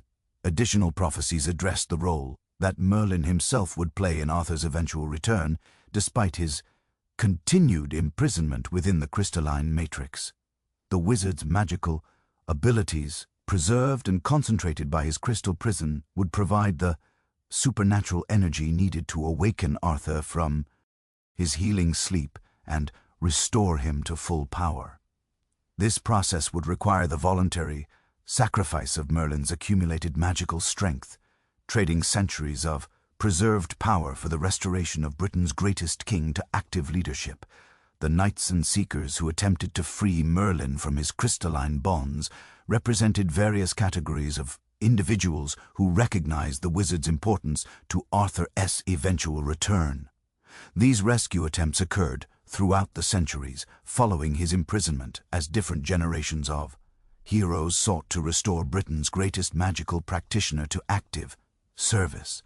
The challenges they faced reflected not only the sophisticated nature of Nemo's trap, but also the fundamental paradox that Merlin's freedom might prevent rather than facilitate Arthur's return. Sir Pearl led the first major expedition to locate and free the imprisoned wizard, his quest motivated by loyalty to Arthur and recognition that the kingdom's magical defenses had weakened significantly following Merlin's disappearance. The Knights Party included scholars who had studied the theoretical aspects of crystalline magic and craftsmen who possessed the technical skills needed to work with supernatural materials. Their journey to the cave system required months of preparation and the acquisition of specialized equipment designed to penetrate the magical barriers that protected Nimua's trap. The expedition's failure resulted from their inability to understand that the crystalline prison's power derived not from external magical sources, but from Merlin's own abilities, turned back upon himself through Nimua's manipulations. Their attempts to break the crystal matrix from outside only strengthened the bonds that held the wizard as the energy they applied was absorbed and redirected by the prison's self-sustaining magical systems. Perivol's recognition of this paradox led to his abandonment of the rescue attempt and his eventual journey to seek the Holy Grail as an alternative source of power that might restore Arthur's kingdom. Subsequent rescue attempts by various knights and magical practitioners followed similar patterns, with each expedition bringing different theories about how to overcome Nimua's trap, while ultimately discovering that conventional approaches could not succeed against a prison that drew its power from the captive's own abilities. These failures gradually led to understanding that Merlin's imprisonment served a larger purpose that connected to Arthur's healing process, suggesting that the wizard's freedom might actually interfere with the cosmic plan that would eventually restore Britain's greatest king to active leadership. The most sophisticated rescue attempt occurred during the reign of one of Arthur's successors, when a group of scholars discovered references to Merlin's prison in ancient texts that had survived Camlann's aftermath. Their approach involved careful study of Nemo's magical techniques and the development of counterspells designed to reverse the crystalline matrix's effects without triggering the defensive mechanisms that had defeated previous expeditions. The complexity of their preparations required years of research and the collaboration of magical practitioners from throughout the known world. This scholarly expedition succeeded in establishing communication with the imprisoned wizard, their modified techniques allowing them to penetrate the crystal's barrier to sound while leaving its physical structure intact. Merlin's response to their contact revealed that his imprisonment was indeed connected to Arthur's healing process, and that premature release might disrupt the temporal cycles that would eventually enable the king's return. The wizard's advice to abandon their rescue attempt and instead focus on preserving the knowledge that would be needed when Arthur awakened demonstrated his continued commitment to the larger mission that transcended his personal freedom. The final category of seekers who attempted to reach Merlin consisted of individuals who had received prophetic visions directing them toward the crystalline prison. These visionaries often lacked the magical training or material resources of the organized expeditions, but their spiritual preparation and divine guidance sometimes allowed them to achieve contact with the wizard that more sophisticated approaches had failed to establish. Their conversations with Merlin provided insights into the cosmic forces that governed Arthur's fate while confirming that the wizard's imprisonment served purposes that went beyond Nimua's personal motivations. The accumulated wisdom gained through these various rescue attempts gradually created understanding that Merlin's crystalline prison represented not merely punishment or containment, but a necessary stage in the magical processes that would eventually restore Arthur to active kingship.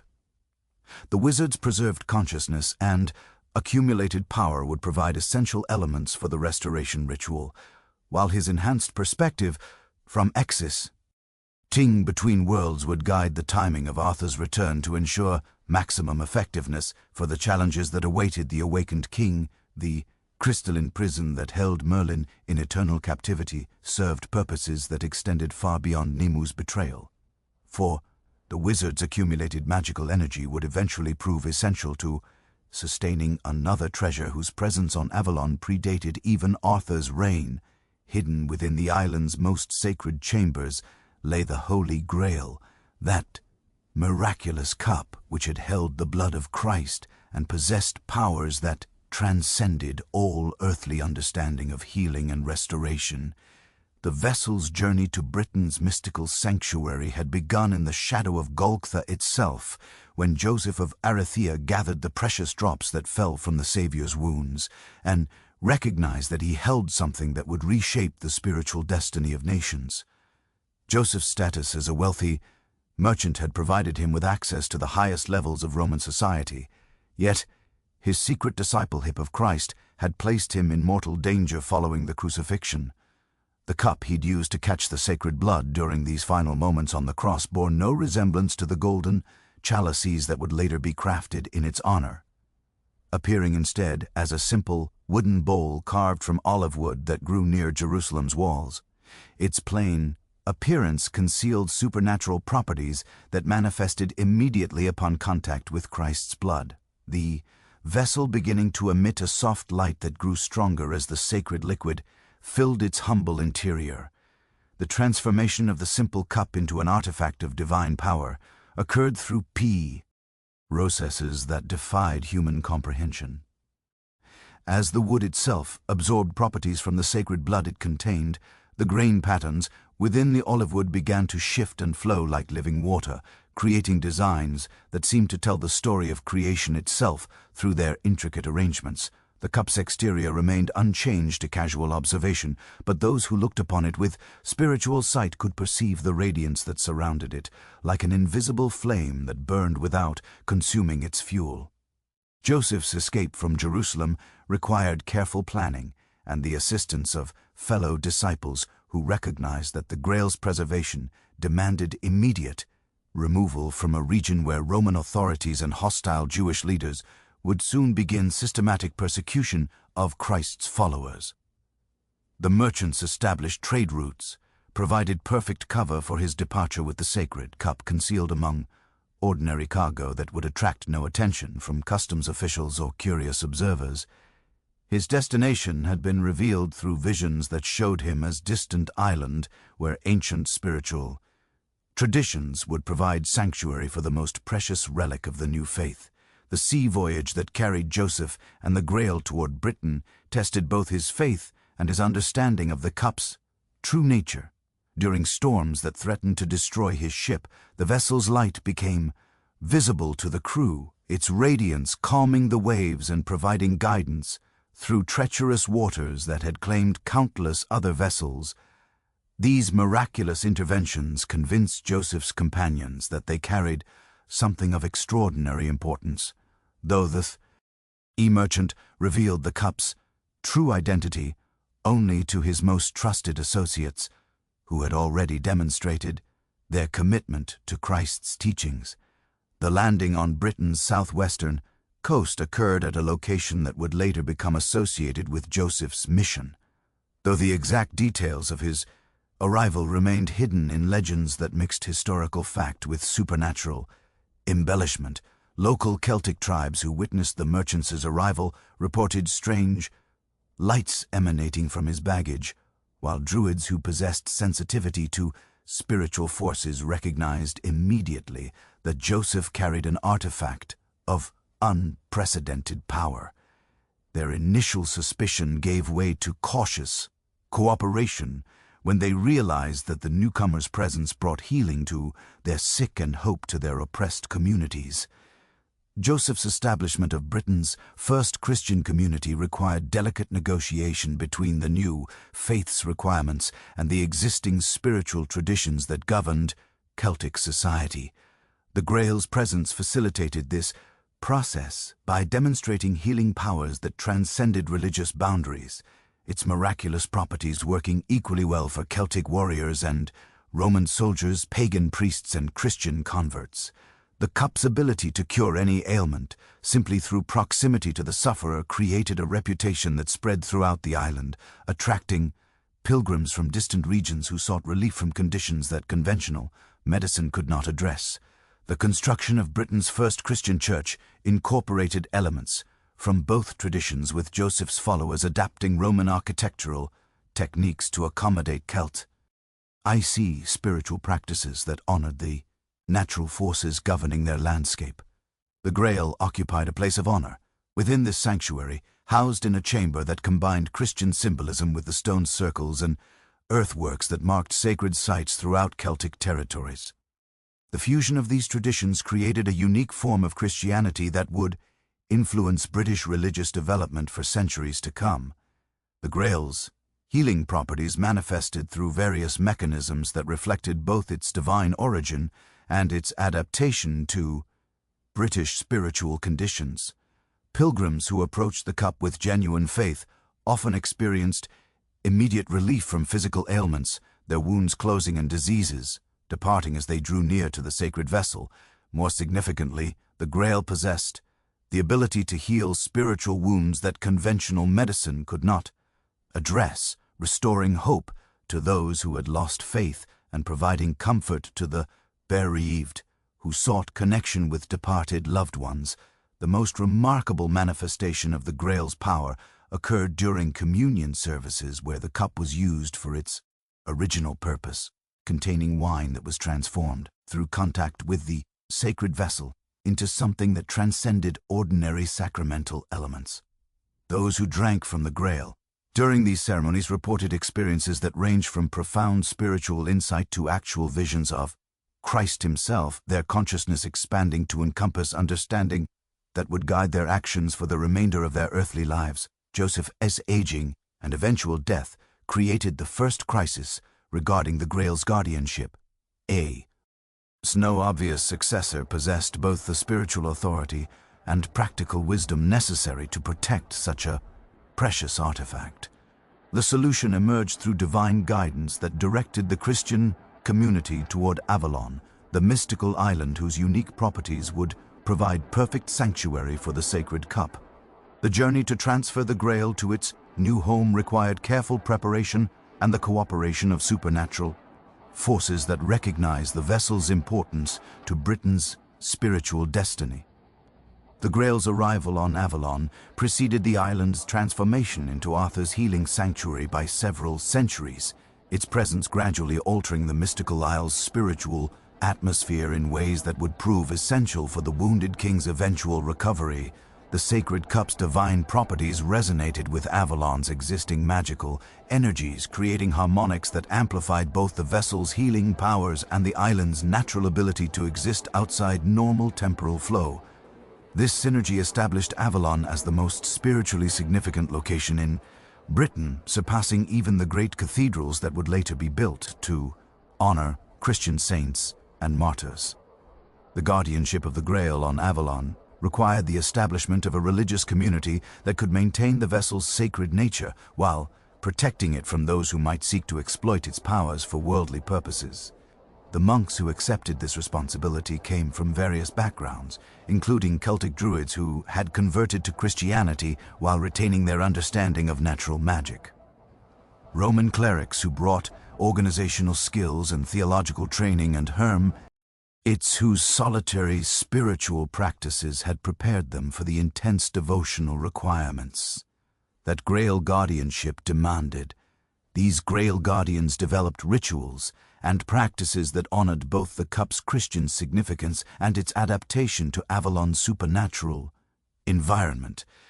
Their daily routines included prayers that were timed to coincide with the island's unique temporal rhythms, meditation practices that drew upon both Christian mysticism and Celtic nature spirituality, and maintenance procedures that kept the Graz chamber in perfect condition for the healing work that constituted its primary purpose.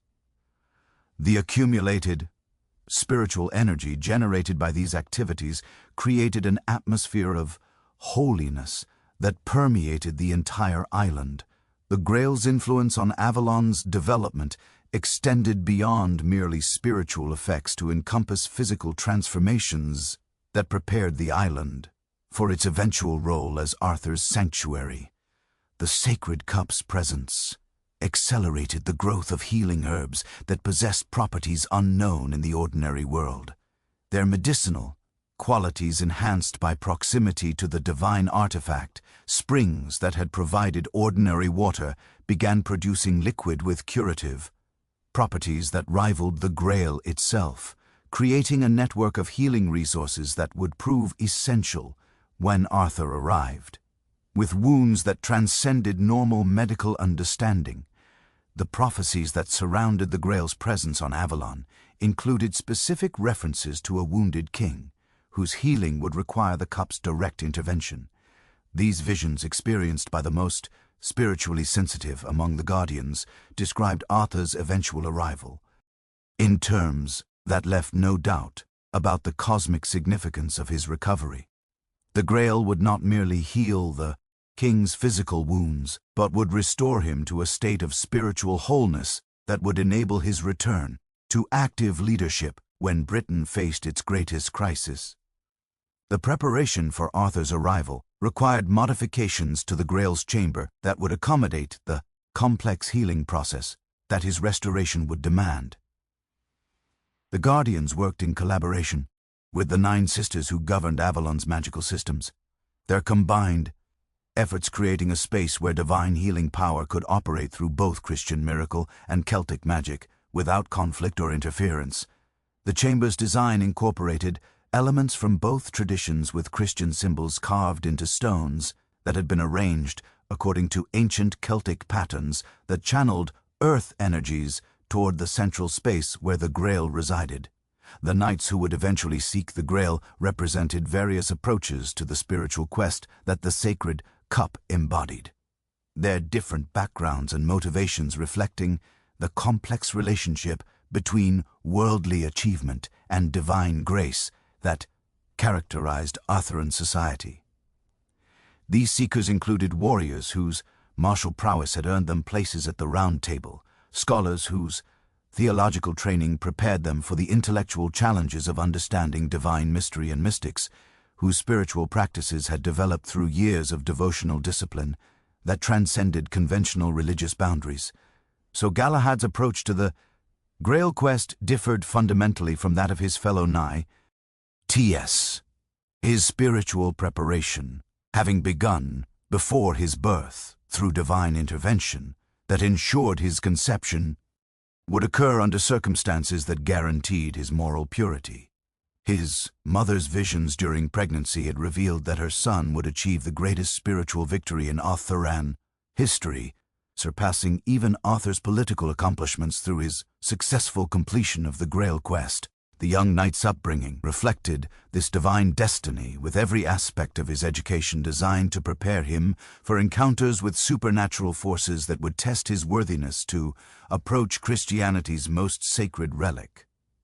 Galahad's physical appearance reflected his spiritual nature through features that seemed to glow with inner light, his face bearing an expression of serene confidence that remained unchanged, regardless of external circumstances. His armor, crafted from materials that had been blessed through elaborate ceremonies, possessed a silver sheen that never tarnished despite exposure to battle conditions that ruined ordinary equipment. Most remarkably, his sword had been forged from metal that contained fragments of the nails used in Christ's crucifixion, its blade capable of cutting through both physical obstacles and spiritual barriers that might impede his progress toward the Grail. The knight's arrival at Camelot had been preceded by supernatural signs that announced his coming to those who possessed the spiritual sensitivity to recognize them. The siege perilous, that seat at the round table, which had remained empty since its creation, began glowing with soft light on the morning of Galahad's appearance, while the stone that Contai, Ned the sword destined for his use, split open to reveal the weapon that no other knight had been able to withdraw. These manifestations confirmed that Arthur's court had been joined by someone whose spiritual authority exceeded that of any previous Rout member. Pearl's participation in the Grail quest reflected a different type of spiritual preparation, his worthiness deriving from gradual purification achieved through years of dedicated service and moral development rather than the divine election that had marked Galahad's path. The Welsh knight's background included exposure to Celtic spiritual traditions that had survived the Roman occupation, providing him with understanding of natural magic that complemented his Christian faith without contradicting its essential principles. His ability to perceive supernatural phenomena that remained invisible to other knights made him invaluable during encounters with other worldly beings who tested the quester's spiritual development. Paraval's appearance combined the rugged practicality of a warrior who had spent years campaigning in difficult terrain with the refined sensitivity of someone whose spiritual practices had enhanced his natural empathy and intuition. His weapons bore the marks of extensive use in both combat and ceremonial contexts, their surfaces inscribed with symbols that drew upon both Christian and Celtic traditions. The knight's horse possessed unusual intelligence and stamina that suggested supernatural enhancement, its ability to navigate difficult terrain and sense hidden dangers proving essential during the most challenging portions of the Grail quest. The third, member of the successful Grail company, Sabo Aris, represented the possibility of achieving spiritual greatness while maintaining connections to ordinary human concerns and relationships. Unlike his companions, who had embraced celibacy as a prerequisite for their quest, Bors had married and fathered children, his spiritual development occurring within the context of family responsibilities that provided both motivation and potential distraction from purely religious pursuits. His inclusion in the Grail Company demonstrated that divine grace could work through various life circumstances, rather than requiring complete withdrawal from worldly involvement. Bor's practical experience with the complexities of human relationships proved invaluable during encounters with supernatural beings who tested the Quer's understanding of divine love and human compassion. His ability to maintain spiritual focus while remaining sensitive to others' needs provided balance for the company, ensuring that their pursuit of the Grail did not become so abstract that it lost connection with the human suffering that the sacred cup was ultimately intended to alleviate. The knight's weapons and equipment reflected this balanced approach, combining blessed materials with practical designs that acknowledged the physical challenges that would accompany their spiritual journey. The quest itself began with visions that appeared simultaneously to all three knights, divine revelations that provided specific guidance about the location where they would find the Grail while warning them about the trials they would face during their journey. These visions revealed that the sacred cup resided on Avalon, protected by guardians whose spiritual authority rivaled that of the greatest saints, and surrounded by tests that would challenge every aspect of their faith and character. The successful completion of their quest would require not merely individual worthiness, but perfect cooperation among the three knights. Their combined spiritual strength providing the foundation for approaching Christianity's most sacred mystery. The journey to Avalon required the knights to traverse landscapes that shifted between ordinary British countryside and other worldly realms, where different physical laws governed existence. Their path led through forests where trees possessed human consciousness and could provide guidance or misdirection depending on the traveler's spiritual condition. Across rivers that flowed upward toward their sources and could only be crossed by those whose faith transcended rational understanding, and over mountains that existed in multiple dimensions simultaneously, and challenged the Quer's ability to maintain their sense of direction and purpose. The supernatural challenges encountered during their journey tested different aspects of each knight's spiritual development, with temptations and obstacles specifically designed to reveal weaknesses that might prevent successful completion of their quest. Galahad faced trials that challenged his certainty about his divine mission, supernatural beings presenting him with alternative interpretations of his visions that suggested his quest might serve prideful rather than holy purposes. Pearl encountered manifestations of his Celtic heritage that attempted to convince him that Christianity represented foreign contamination of Britain's natural spiritual traditions. Bors experienced visions of his family. In mortal danger, supernatural illusions designed to force him to choose between his quest and his responsibilities to his loved ones. The successful navigation of these trials required the knights to demonstrate not merely individual virtue, but their ability to support each other during moments of doubt and confusion. Their cooperation during the most difficult challenges proved that their quest represented genuine spiritual achievement rather than merely personal ambition disguised as religious devotion. The supernatural beings who tested them gradually revealed themselves as divine messengers whose apparent hostility actually served to strengthen the queer's faith and prepare them for the ultimate encounter with the Grail itself. The arrival at Avalon occurred during conditions that emphasized the island's otherworldly nature, with mists that concealed normal landmarks while revealing pathways that existed only for those whose spiritual preparation qualified them to perceive Avalon's hidden geography. The knight's first glimpse of the sacred isle revealed architecture that combined the grandest achievements of human craftsmanship with supernatural beauty that transcended earthly limitations. Crystalline towers rising from landscapes where every element seemed designed to inspire or reverence in those who beheld them. The Grail's chamber occupied the spiritual center of Avalon's sacred complex, its location marked by convergences of natural and supernatural forces that created an atmosphere of holiness so intense that unprepared visitors would be unable to approach without experiencing overwhelming spiritual transformation.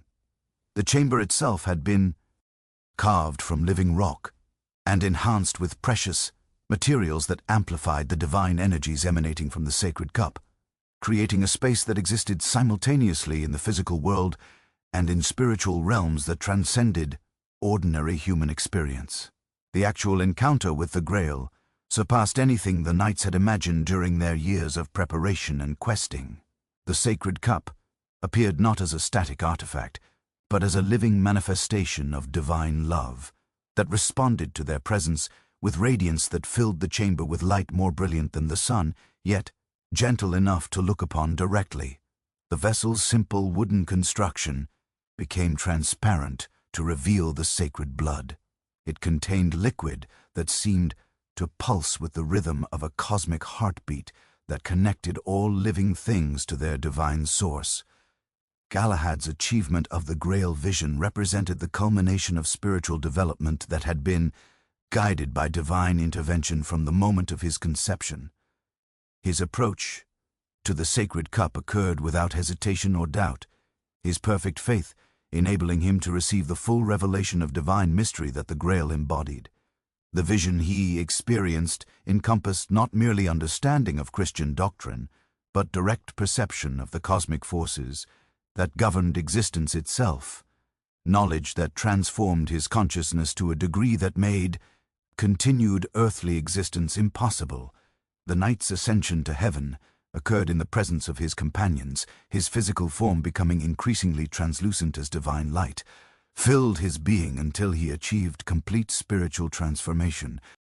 His departure left behind only his earthly equipment and the memory of his achievement, tangible proof that human beings could indeed achieve perfect union with divine will through faith and dedication. The empty armor that remained after his ascension became a relic that inspired future generations of knights who sought to follow his example of complete spiritual commitment. Pearl and Bors witnessed Galahad's transformation with awe and understanding that their own spiritual journeys had reached completion through participation in this ultimate mystery. Their return to the ordinary world carried with them knowledge and grace That would influence their remaining years. Percival choosing to remain near. Avalon as a hermit devoted to prayer and contemplation, while Bors returned to Camelot to share news of their success and to serve as living testimony to the reality of divine grace operating within Arthurian society. The Grail's continued presence on Avalon following the completion of the quest ensured that the sacred cup would be available for Arthur's healing when the wounded king eventually arrived at the mystical island. The vessel's divine properties had been enhanced rather than diminished by the successful quest.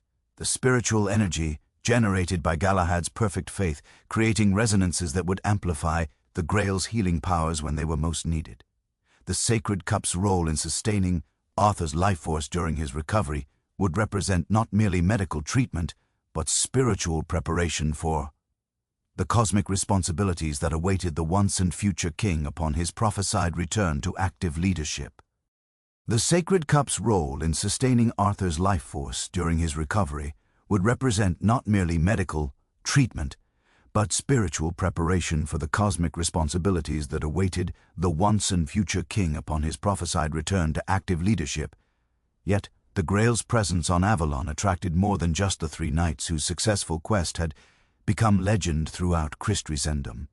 The mystical island's reputation as a sanctuary where the boundaries between worlds grew thin drew seekers from across the known world, each believing they possessed the worthiness necessary to approach Christianity's most sacred relic or glimpse the shores where Arthur lay in healing sleep.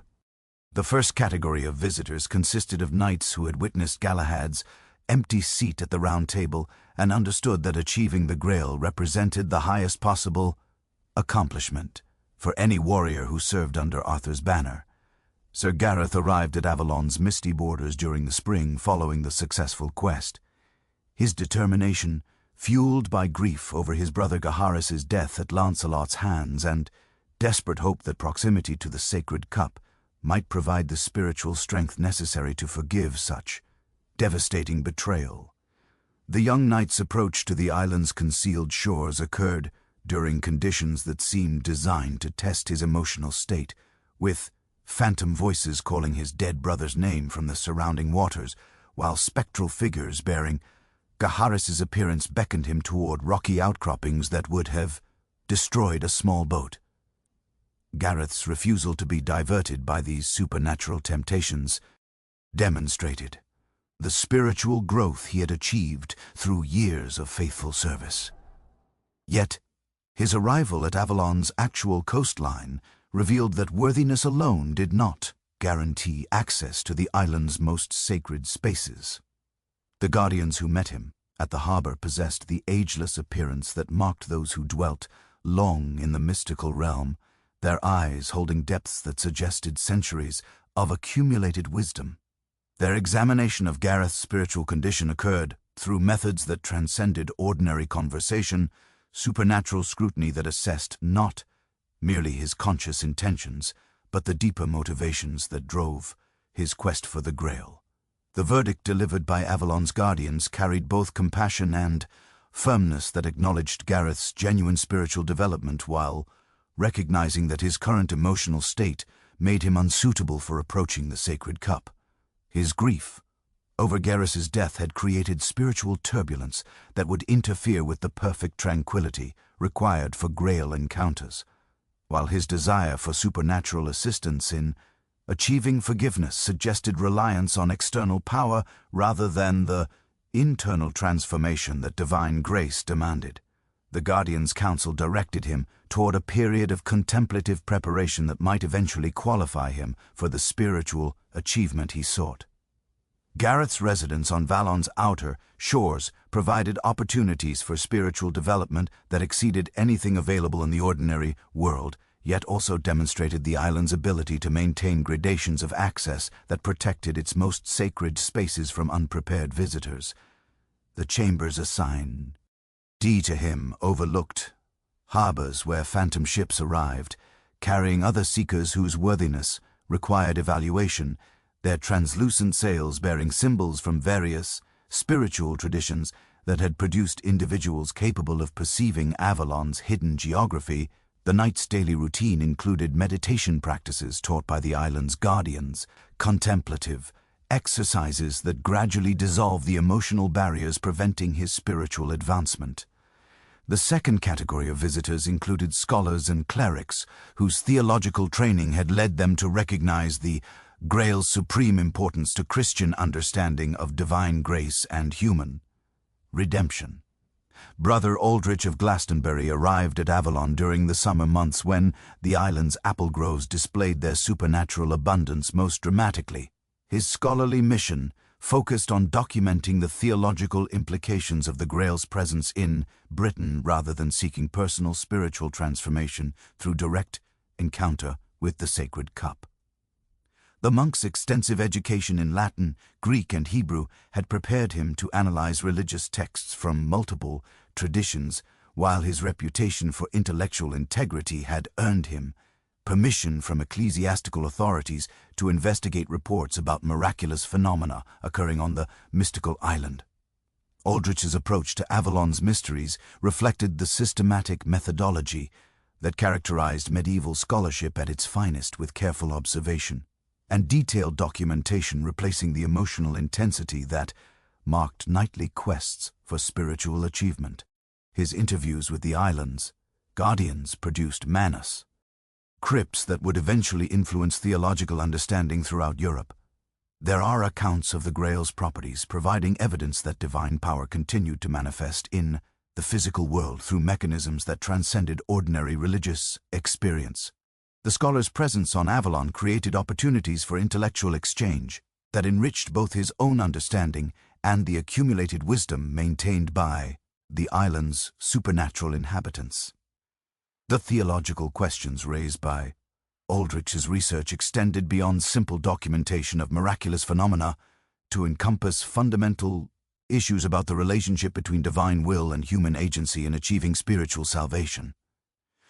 The Grail's ability to heal physical ailments through proximity alone suggested that God's grace operated through mechanisms that did not require conscious faith or moral worthiness from those who benefited from its power, yet the cup's selective accessibility, demonstrated by its concealment from unworthy seekers, indicated that divine mercy included discriminating elements that rewarded spiritual preparation, while protecting sacred mysteries from those who might exploit them for worldly purposes. Brother Aldrich's theological conclusions emphasized the Grail's role as a bridge between the earthly and divine realms, its physical presence providing tangible evidence of supernatural reality, while its spiritual properties offered direct access to divine healing that transcended the limitations of conventional religious practice.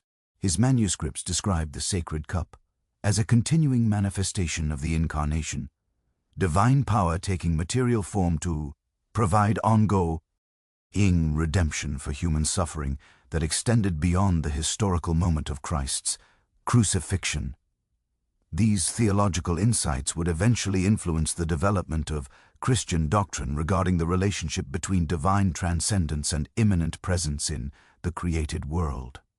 The third category of visitors consisted of common folk whose desperate circumstances had driven them to seek miraculous intervention that conventional medicine and religious practice had failed to provide. Margaret of Cornwall arrived at Avalon shores carrying her infant son, whose mysterious illness had baffled every physician and priest. She had consulted during months of increasingly frantic searching for effective treatment.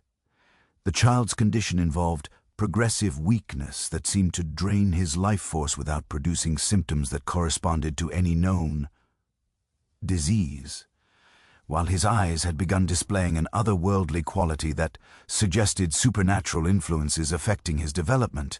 Margaret's journey to Avalon had required sacrifices that demonstrated the depth of maternal desperation that drove her quest for miraculous healing.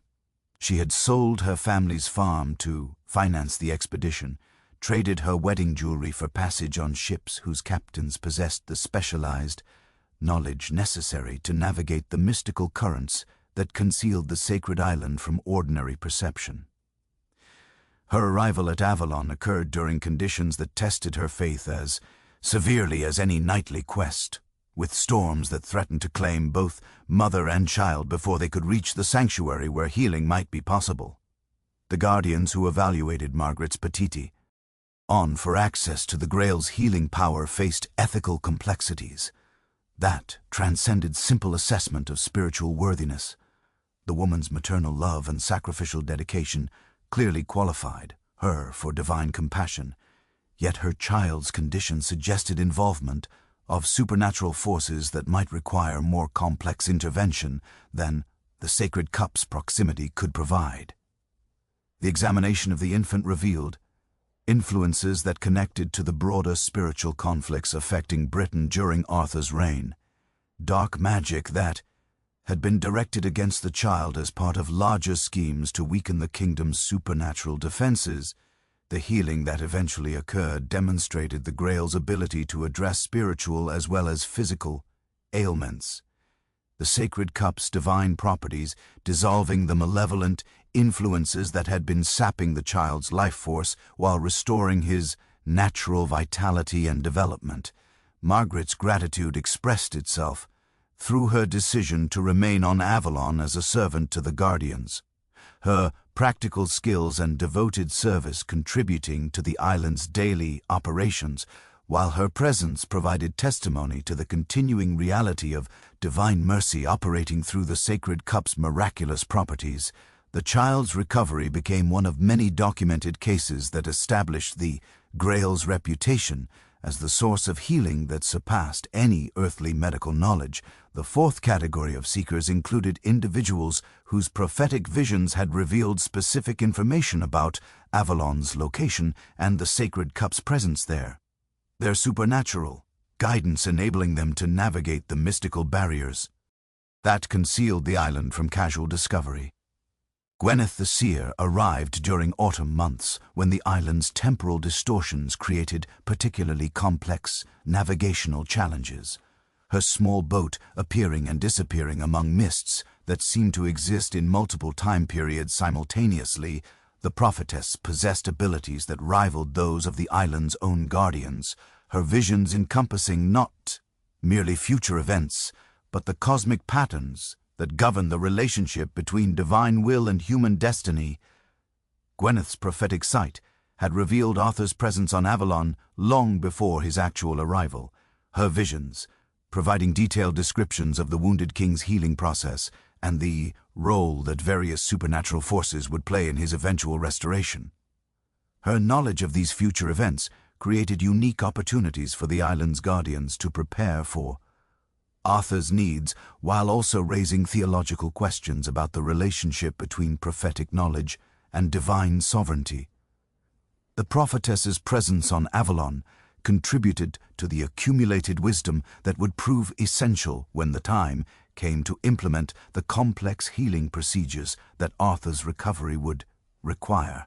The visions experienced by Gwyneth during her residence on Avalon encompassed broader historical patterns that extended far beyond Arthur's individual fate to include the cosmic significance of Britain's spiritual development. Her prophecies described the island nation's role as a bridge between ancient Celtic wisdom and emerging Christian understanding, with Avalon serving as the focal point where these traditions would achieve synthesis that would influence religious development throughout Europe. The prophetess's insights into these larger patterns provided context for understanding why the Grail's presence in Britain represented more than merely geographical accident or individual spiritual achievement. The fifth category of visitors included warriors whose combat experience had exposed them to supernatural phenomena that conventional military training had not prepared them to understand or confront. Sir Bedwyr arrived at Avalon bearing wounds that had been inflicted by other worldly beings during Arthur's continental campaigns, injuries that refused to heal through ordinary medical treatment while continuing to cause pain that suggested ongoing spiritual assault. The veteran knight's condition reflected the broader supernatural conflicts that had shaped Arthur's reign, battles that extended beyond political or territorial disputes into realms where different cosmic forces struggled for dominance over Britain's spiritual destiny. Bedwyr's military service had included encounters with Saxon sorcerers who drew their power from pre-Christian Germanic traditions, their magical abilities creating battlefield conditions that challenged conventional tactical understanding. The knight's wounds had been inflicted by weapons that had been enhanced through supernatural means, their effects persisting long after the physical damage should have healed naturally. His arrival at Avalon represented both personal need for healing and strategic reconnaissance, as Arthur's military commanders required detailed intelligence about the supernatural threats that their forces might encounter during future campaigns. The treatment that Bedouin received on Avalon involved collaboration between the Grail's divine healing properties and the magical expertise of the 9 sisters who governed the island's supernatural systems. His wounds required attention that addressed both their physical manifestations and the spiritual contamination that prevented natural healing processes from functioning effectively. The combination of Christian miraculous intervention and Celtic magical knowledge demonstrated the synthesis of traditions that made Avalon unique among the world's sacred sites, its ability to draw upon multiple sources of supernatural power providing solutions for problems that neither tradition could address independently. The knight's recovery process included education about the supernatural threats that Arthur's kingdom faced, training that would enable him to recognize and counter magical attacks during future military operations. The knowledge he gained on Avalon encompassed both theoretical understanding of different magical traditions and practical techniques for protecting himself and his fellow warriors from supernatural assault. His eventual return to Arthur's service would provide the kingdom's military forces with expertise that proved essential during the increasingly complex conflicts that characterized the final years of the Arthurian period. The 6th category of visitors consisted of pilgrims whose religious devotion had led them to seek direct encounter with Christianity's most sacred relic, their spiritual preparation having occurred through years of prayer, fasting, and charitable works that demonstrated genuine commitment to divine service. Father Benedict arrived at Avalon during the winter months, when the island's mystical properties created particularly challenging conditions for navigation. His small boat, guided by supernatural forces that recognized his spiritual worthiness, while testing his faith through exposure to otherworldly phenomena that might have terrified less prepared travelers. The priest's background included extensive missionary work among pagan populations that had required him to develop understanding of non-Christian spiritual traditions while maintaining his own doctrinal integrity. His experience with religious syncretism had prepared him to appreciate the theological complexities that the Grail's presence on Avalon represented, particularly the relationship between divine grace and the natural magical forces that governed the island's supernatural properties. Father Benedict's arrival provided opportunities for theological dialogue that enriched both his own understanding and the accumulated wisdom maintained by Avalon's guardians. The encounters between Father Benedict and the island's inhabitants reveal the compatibility between genuine Christian faith and the Celtic magical traditions that had shaped Avalon's development. The priest's recognition that divine power could operate through various mechanisms without compromising essential Christian doctrine provided theological foundation for the synthesis of traditions that made the island's healing work possible. His presence during Arthur's eventual arrival had proved crucial for ensuring that the king's recovery occurred within a framework that honored both Christian understanding of divine grace and the ancient wisdom that had originally established Avalon as a sanctuary or supernatural healing. The accumulated presence of these various categories of visitors created a unique community on Avalon that combined spiritual seekers from different backgrounds and traditions, while maintaining focus on the sacred purposes that justified the island's existence. Their individual contributions to the island's accumulated wisdom and practical capabilities would prove essential when Arthur's arrival created demands that exceeded anything the Guardians had previously encountered. The diversity of their backgrounds ensured that the wounded king's healing would benefit from the broadest possible range of spiritual and practical resources, while their shared commitment to divine service provided the unity necessary for implementing the complex procedures that his recovery would require. The mysterious fates that befell those who attempted to force their way onto Avalon without proper spiritual preparation served as warnings that reinforced the island's sacred nature while protecting its inhabitants from those whose motivations might threaten the sanctuary's essential purposes. Yet beyond these immediate protections, the ancient seers who had established the island's mystical defenses had woven into its very essence a network of prophetic connections that would signal. When the time approached for Arthur's return to the world of mortal affairs, these supernatural early warning systems operated through mechanisms that connected Avalon's consciousness to the spiritual pulse of Britain itself, creating a mystical monitoring network that would detect the precise conditions requiring the once and future king's intervention. The most ancient of these prophetic stems involved the ravens that nested in Avalon's crystal towers, supernatural birds whose ancestors had witnessed the island's original consecration and whose descendants inherited memories that spanned centuries of accumulated observation. These creatures possessed intelligence that far exceeded their ordinary cousins, their consciousness enhanced through prolonged exposure to the temporal distortions and magical energies that permeated their mystical home. Their black eyes held depths that seemed to contain starlight, while their voices could produce sounds that range from harsh croaking to musical tones that resembled human speech when they chose to communicate directly with the island's inhabitants. The ravens' prophetic abilities manifested through behavioral changes that preceded significant historical events by months or even years. Their supernatural sensitivity, allowing them to perceive disturbances in the cosmic order that would eventually manifest as earthly crises. When Britain faced periods of particular spiritual darkness, the birds would cease their normal flight patterns and instead perch motionlessly on the highest points of Avalon's architecture, their silence creating an eerie atmosphere that warned the island's guardians of approaching tribulations.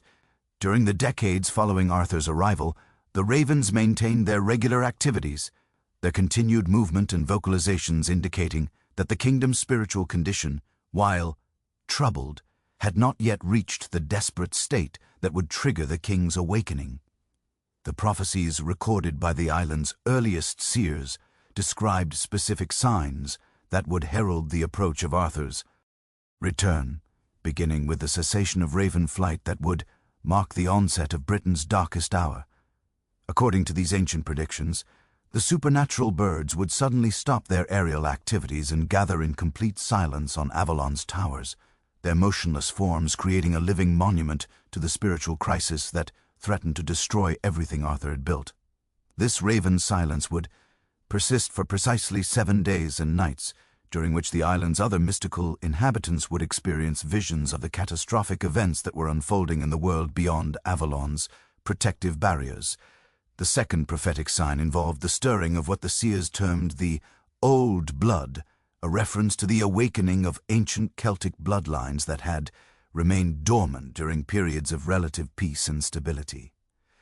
Throughout Britain, individuals whose ancestry connected them to the pre-Roman tribes that had originally inhabited the island would begin experiencing supernatural phenomena that marked them as carriers of ancestral memories and magical abilities.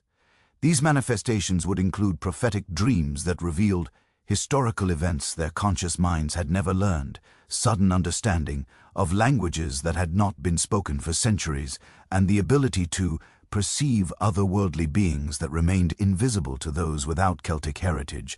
The awakening of the old blood would occur simultaneously across Britain's entire territory, creating a network of individuals whose enhanced spiritual sensitivity would enable them to recognize Arthur's return when it occurred, while also providing him with natural allies whose loyalty transcended political considerations.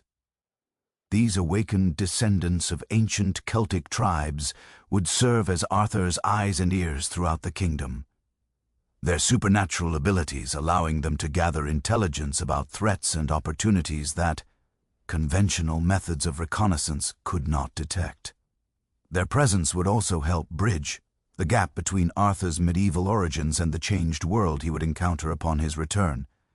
Their understanding of both ancient traditions and contemporary conditions providing essential guidance for his restoration of just rule. The third category of prophetic signs involve natural phenomena that would manifest throughout Britain as the cosmic forces governing the kingdom's destiny began shifting in preparation for Arthur's return. These supernatural disturbances would include the appearance of new stars in constellations that had remained unchanged for centuries, their brilliant light visible even during daylight hours, while casting shadows that fell in directions that defied natural law. The earth itself would respond to these celestial changes through the spontaneous appearance of springs in locations where no water had flowed before, their crystalline waters possessing healing properties that echoed the miraculous qualities of Avalon's own sacred pools. Weather patterns would begin displaying characteristics that suggested supernatural intervention, natural processes with storms that moved in perfect geometric patterns rather than following the chaotic paths that marked ordinary meteorological phenomena. These mystical tempests would bring rain that fell upward from the ground toward the sky, winds that carried the sounds of ancient battles fought centuries before, and lightning that struck without thunder while leaving behind scorch marks that formed runic symbols on the surfaces they touched. The appearance of these supernatural weather patterns would serve as unmistakable evidence that the barriers between different planes of existence were weakening in preparation for Arthur's transition from the otherworldly realm back to active participation in mortal affairs. The fourth prophetic sign would manifest through the behavior of Britain's domestic animals, whose natural sensitivity to supernatural influences would enable them to detect Arthur's approaching return long before human observers recognized the significance of other portents. Horses throughout the kingdom would begin displaying restlessness that no amount of exercise or care could alleviate, their eyes showing the same otherworldly quality that mark creatures who'd been exposed to magical influences. These animals would refuse to travel certain roads or enter specific locations without apparent cause, their avoidance creating patterns that would eventually reveal the presence of supernatural barriers or gateways that were beginning to manifest in preparation for Arthur's return. Dogs would begin howling in harmonious choruses that occurred at precisely the same time each night, their vocalizations creating musical patterns that resembled the battle songs once sung by Celtic warriors before engaging in combat. Cats would gather in unusual numbers around ancient stone circles and burial mounds, their presence indicating increased activity among the other worldly beings that inhabited such locations. Birds would alter their migration patterns to avoid certain areas while flocking in unprecedented numbers to sites that possessed historical connections to Arthur's reign, their behavior creating visible maps of the kingdom's changing spiritual geography. The fifth prophetic sign involved the spontaneous appearance of Arthurian symbols in locations throughout Britain, their manifestation occurring through natural processes that produced images and patterns without human intervention. The dragon symbol associated with the Pendragon dynasty would appear in cloud formations that maintained their distinctive shape despite wind conditions that should have dispersed them within minutes. Stone surfaces would develop markings that resembled the round table's circular design, their formation occurring through mineral deposits that accumulated over single nights rather than the geological ages that such processes normally required. Rivers and streams would begin flowing in patterns that created the outline of Excalibur when viewed from elevated positions, their courses changing overnight to produce these symbolic representations, despite the absence of any natural forces that could explain such dramatic alterations. Trees would grow in formations that spelled out words in the ancient British language, their accelerated development, producing mature forests in locations that had been barren the previous season. These botanical messages would provide specific instructions for those who possessed the knowledge necessary to interpret their meaning, offering guidance about how to prepare for Arthur's return, while warning about the challenges that would accompany his restoration to active kingship. The interpretation of these various prophetic signs required expertise that combined knowledge of ancient Celtic traditions with understanding of the supernatural forces that governed Avalon's unique properties. The island's guardians maintained detailed records of previous prophetic cycles, their accumulated observations providing context for recognizing when the signs of Arthur's return had begun manifesting in the world beyond their mystical sanctuary. These interpretive frameworks included specific criteria for distinguishing genuine prophetic phenomena from natural occurrences that might appear supernatural to untrained observers, ensuring that Arthur's awakening would occur only when the kingdom's need had reached the critical level that justified his intervention. The Guardian's prophetic monitoring system included regular communication with spiritual allies throughout Britain, a network of druids, hermits, and other individuals whose supernatural sensitivity enabled them to detect the early stages of the prophetic signs. While they remained too subtle for ordinary observation, these contacts provided regular reports about unusual phenomena occurring in their respective regions, their combined intelligence creating a comprehensive picture of Britain's spiritual condition that allowed the Guardians to track the gradual approach of the conditions that would trigger Arthur's return. The most sophisticated element of this monitoring network involved the crystal matrices that connected Avalon to sacred sites throughout Britain. Supernatural communication systems that transmitted information about spiritual disturbances occurring at locations that possessed historical significance. To Arthur's reign, these crystalline networks had been established during the island's original consecration, their installation requiring the cooperation of magical practitioners from throughout the Celtic territories who recognized the importance of maintaining connection between Avalon and the broader spiritual landscape that Arthur would eventually need to govern once again. The people of Britain had developed their own traditions for interpreting disasters and triumphs as potential signals of Arthur's approaching return. Their folk wisdom creating a parallel system of prophetic observation that operated independently of the formal monitoring conducted by Avalon's guardians. Village wise women maintained oral traditions that preserved knowledge of the signs that would herald the once and future king's awakening, their understanding passed down through generations of mothers and daughters who served as informal guardians of this essential information. These traditions included specific prayers and rituals that could be performed to accelerate Arthur's return during periods of particular crisis, their effectiveness dependent upon the spiritual worthiness of those who attempted to invoke such supernatural intervention. Rural communities throughout Britain had developed customs that honored Arthur's memory while preparing for his eventual return. The seasonal festivals, incorporating elements that served both commemorative and prophetic purposes. Harvest celebrations included the preparation of special foods that would be suitable for welcoming a returning king. The recipes preserved through oral tradition that maintained exact specifications for ingredients and preparati, on methods that possess symbolic as well as nutritional significance. Winter solstice observances featured the lighting of beacon fires that would theoretically guide Arthur back to his kingdom, their placement on hilltops and other elevated locations, creating networks of illumination that could be seen from great distances. The interpretation of military victories and defeats as potential signs of Arthur's return reflected the kingdom's ongoing struggle to maintain the unity and justice that had characterized his reign.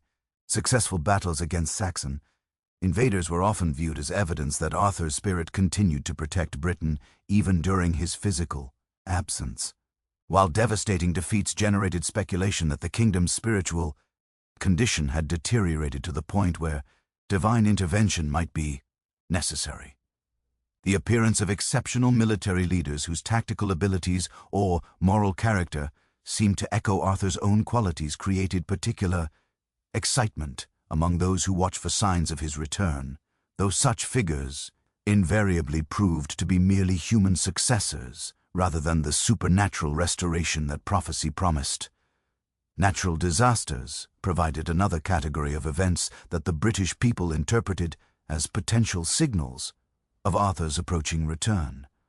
Earthquakes that damaged structures built during the Posturan period, while leaving older buildings intact, were viewed as evidence that supernatural forces were preparing to restore the kingdom to its former glory.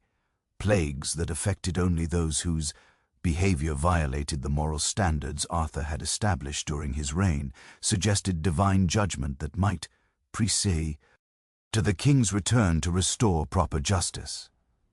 Famines that ended suddenly without apparent natural cause generated hope that Arthur's healing presence was beginning to influence Britain's spiritual atmosphere even before his physical return became manifest. The eternal vigil maintained by those who dedicated their lives to watching for Arthur's return created a unique subculture within British society. Communities of individuals whose entire existence focused on preparing for the once and future king's restoration to active leadership.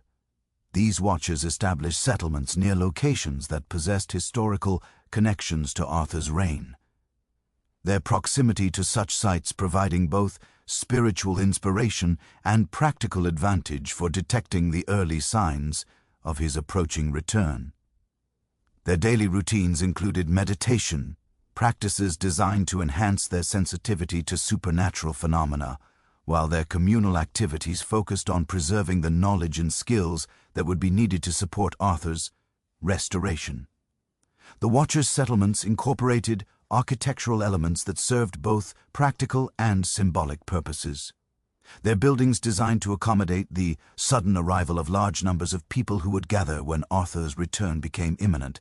These communities maintained supplies of weapons, armor, and other equipment that would be needed to outfit the armies that would rally to Arthur's banner, their stockpiles carefully preserved and regularly maintained despite the uncertainty about when they would actually be needed. The settlements also included facilities for training potential knights and soldiers in the martial skills and moral principles that had characterized Arthur's original rout, ensuring that his restored kingdom would have access to warriors whose capabilities matched those of his legendary first reign.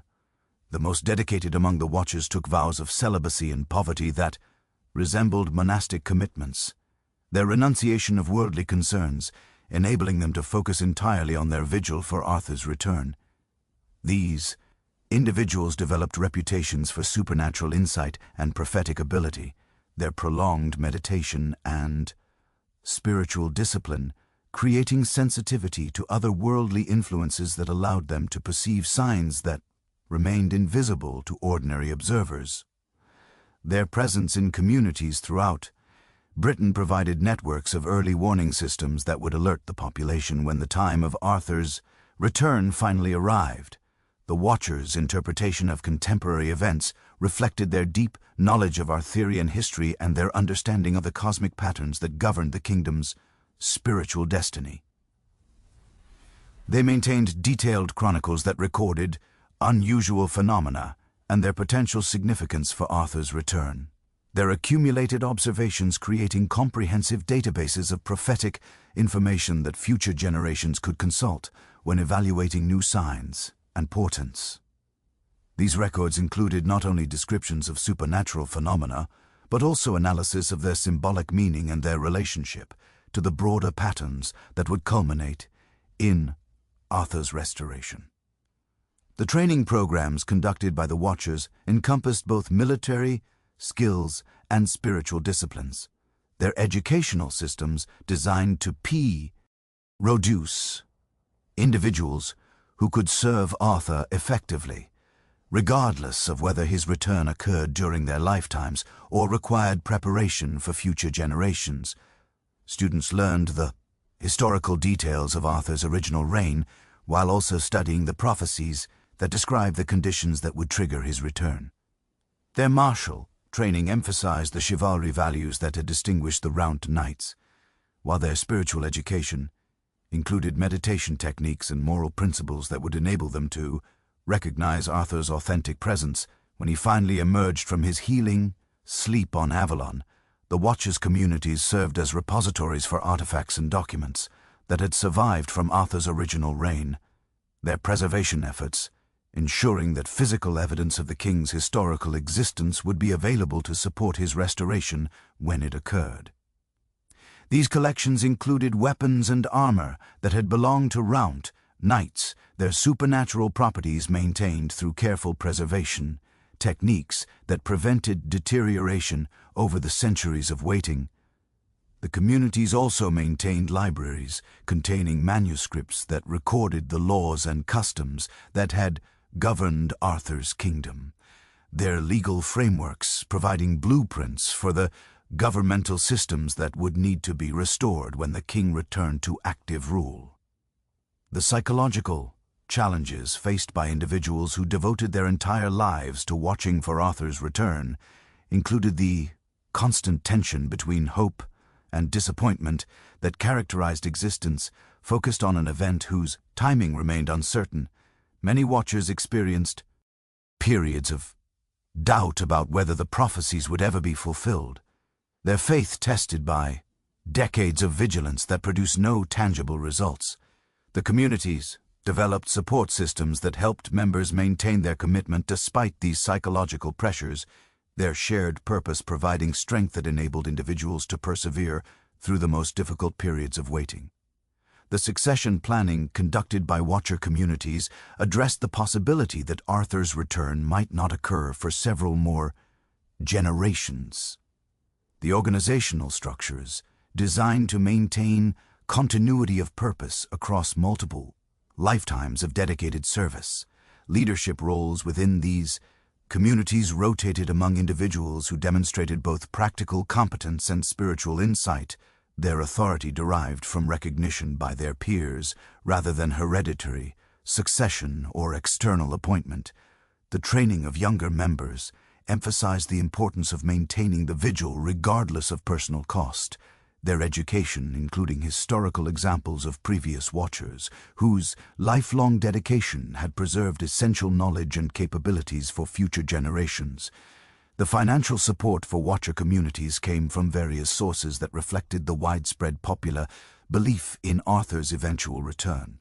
Donations from individuals who wanted to contribute to the preparation for his restoration, even if they could not commit to the full lifestyle of dedicated watching. Wealthy nobles provided endowments that sustained entire communities, their contributions motivated by hope that Arthur's return would restore the political stability and moral leadership that had characterized his original reign. Common folk contributed smaller amounts that collectively provided significant resources, their offerings representing faith in the prophecies despite their limited understanding of the theological and historical complexities that surrounded Arthur's fate. The mystical island's legend had become a template that shaped how subsequent generations imagined otherworldly realms. Its combination of healing, sanctuary, temporal suspension, and promised return, creating a narrative framework that would inspire countless tales of hidden kingdoms and magical refuge throughout the known world. The North sagas began incorporating elements clearly derived from Avalon's legend within decades of Arthur's disappearance, their descriptions of Valhalla gaining new dimensions that reflected the Celtic concept of warrior, sanctuaries where heroes rested between earthly conflicts, the great hall where Odin's chosen warriors feasted and fought possessed, characteristics that echoed Avalon's crystal chambers, while the promise of eventual participation in Ragnarok mirrored Arthur's prophesied return. During Britain's darkest hour, Viking storytellers who had encountered British monks carrying tales of the mystical island wove these influences into their own mythological traditions, creating hybrid narratives that combined Germanic warrior culture with Celtic concepts of otherworldly healing and restoration. The transformation of Valhalla's imagery reflected deeper cultural exchanges that occurred as Norse raiders encountered the remnants of Arthurian Britain. The traditional Viking afterlife had focused primarily on eternal combat and feasting, but contact with Avalon's legend introduced concepts of spiritual healing and temporal suspension that provided more sophisticated explanations for how heroes could maintain their capabilities across extended periods of otherworldly residence. The addition of healing elements to Valhalla's description made the Norse paradise more appealing to warriors who had witnessed the devastating effects of battle wounds, while the concept of selective return to earthly conflicts provided theological framework for understanding why some heroes remained absent during particular crises. Irish storytellers whose own traditions of mystical islands predated Arthur's legend found their ancient narratives enriched and expanded through contact with Avalon's more developed mythology. The tales of Tir and Nog gained new complexity as bards incorporated elements from the Arthurian cycle. Their descriptions of the land of eternal youth beginning to include specific references to wounded heroes whose healing required supernatural intervention. The traditional Irish emphasis on eternal youth and beauty expanded to encompass concepts of spiritual restoration and prophetic return that reflected Avalon's influence on Celtic storytelling traditions. The synthesis of Irish and Arthurian elements produced narrative innovations that influenced storytelling throughout the Celtic world. The concept of islands that existed outside normal time flow became more sophisticated, with detailed explanations of how temporal distortions could serve healing purposes while preserving heroes for future service. The traditional Irish focus on individual transformation through otherworldly experience expanded to include collective salvation themes that reflected Arthur's role as a messianic figure whose return would benefit entire kingdoms rather than merely individual seekers. Welsh bards, whose cultural heritage included both ancient Celtic traditions and direct historical connection to Arthur's reign, created the most sophisticated synthesis of mystical island themes. Their tales of Anon incorporated specific elements from Avalon's legend while maintaining distinct characteristics that reflected pre-Arthurian spiritual traditions. The Welsh concept of otherworldly courts, ruled by supernatural kings, gained new dimensions through contact with stories about Arthur's healing sanctuary, their descriptions of magical feasts, and timeless revelry expanding to include themes of preparation for eventual return to earthly leadership. The Welsh synthesis created narrative templates that would influence European storytelling for centuries to come. Their tales established conventions for describing otherworldly realms that combined natural beauty with supernatural properties, architectural marvels with healing sanctuaries, and temporal suspension with prophetic purpose. These storytelling frameworks provided models that subsequent authors could adapt for their own cultural contexts while maintaining the essential elements that made mystical island narratives compelling to audiences who yearned for escape from earthly suffering and hope for eventual redemption. Continental European literature began incorporating Avalon-inspired elements during the period when Arthurian romances achieved popularity among noble courts throughout France, Germany, and Italy. The chanson d'Ist that celebrated Charlemagne's knights included references to mystical sanctuaries where wounded heroes could find healing that transcended ordinary medical capabilities. These French adaptations emphasized the Christian elements of Avalon's legend while downplaying its Celtic magical aspects, creating versions that were more acceptable to church authorities while maintaining the essential appeal of otherworldly refuge and promised return. German Meiningers developed their own variations on the mystical island theme, their tales of the Grail Castle incorporating architectural and geographical elements clearly derived from Avalon's description. The concept of a hidden sanctuary accessible only to the spiritually worthy became central to Germanic Arthurian literature, while the emphasis on healing and restoration provided theological framework for understanding how divine grace could operate through material means.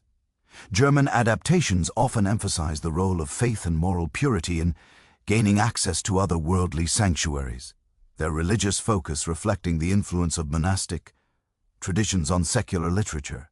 Italian poets created perhaps the most elaborate variations on Avalon's themes, their descriptions of otherworldly realms, incorporating classical elements from Greco-Roman mythology alongside Celtic and Christian influences. The concept of islands where time moved differently became associated with classical ideas about the Golden Age and the Elysian Fields, creating hybrid narratives that appeal to audiences familiar with both Christian theology and ancient pagan traditions. Italian adaptations often emphasize the aesthetic beauty of mystical realms, their detailed descriptions of crystal architecture and magical gardens, reflecting Renaissance interests in artistic perfection and natural harmony.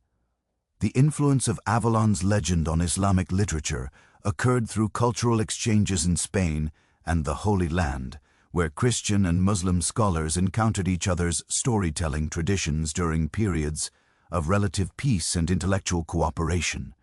Arabic tales of hidden cities and magical islands began incorporating elements that clearly derived from our sources while maintaining distinctly Islamic theological frameworks that emphasized divine sovereignty and prophetic guidance. The concept of heroes who disappeared from earthly view while remaining available for future service resonated with Islamic traditions about hidden saints and the eventual return of righteous leadership. The Persian adaptations of mystical island themes created some of the most sophisticated variations on Avalon's legend, their tales incorporating complex philosophical elements that explored the relationship between earthly suffering and otherworldly healing. Persian poets developed elaborate metaphorical frameworks that used island imagery to explore spiritual development and mystical experience, their narratives serving both entertainment and educational purposes for audiences seeking deeper understanding of religious truth. The Persian emphasis on symbolic interpretation created storytelling traditions that influenced subsequent Islamic literature throughout the Middle East and Central Asia. The eastward transmission of Avalon-inspired themes occurred through trade routes that connected European and Asian storytelling traditions, creating hybrid narratives that incorporate elements from multiple cultural sources. Indian tales of hidden kingdoms and magical healing began showing influences that suggested contact with Arthurian literature while maintaining distinctly Hindu and Buddhist theological frameworks that emphasized karma, reincarnation, and spiritual liberation. The concept of temporal suspension for healing purposes resonated with Eastern ideas about meditation and spiritual development, creating natural connections between Celtic mysticism and Asian religious traditions.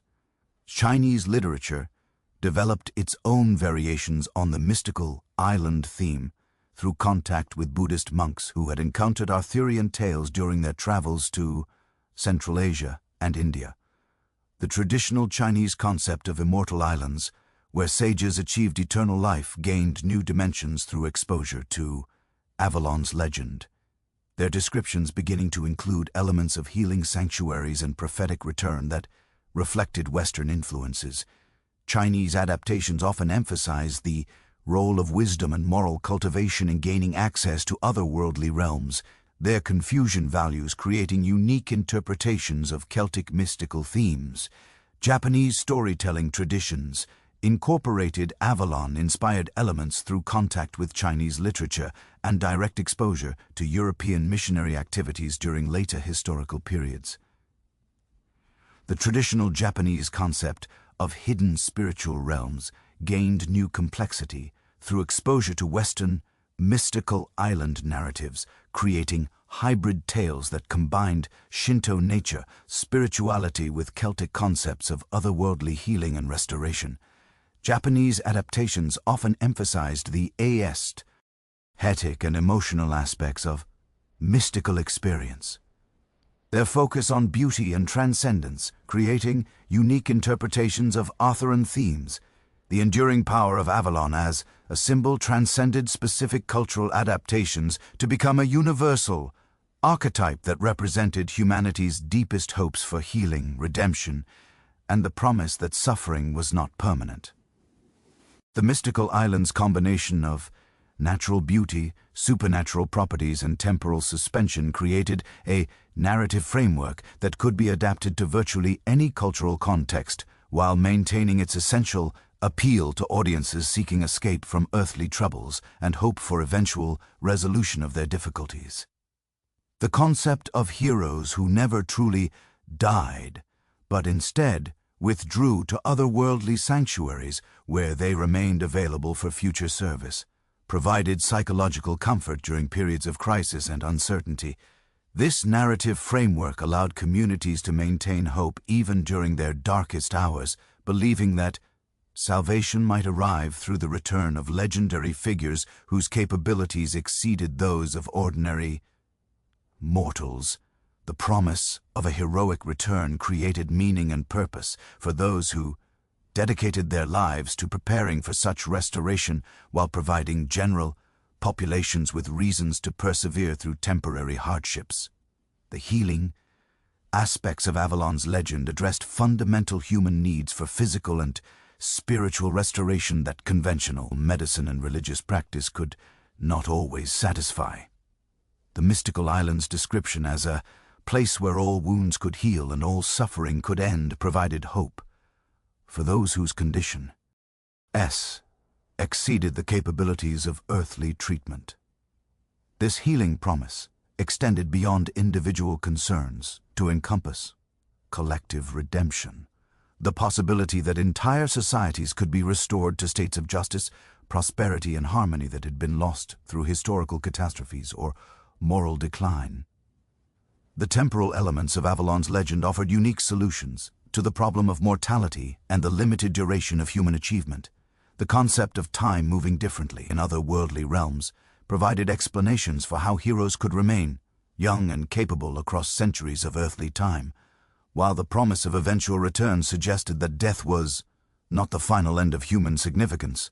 These temporal themes allowed storytellers to create narratives that spanned vast historical periods while maintaining focus on individual characters whose development and achievements could be followed across multiple generations.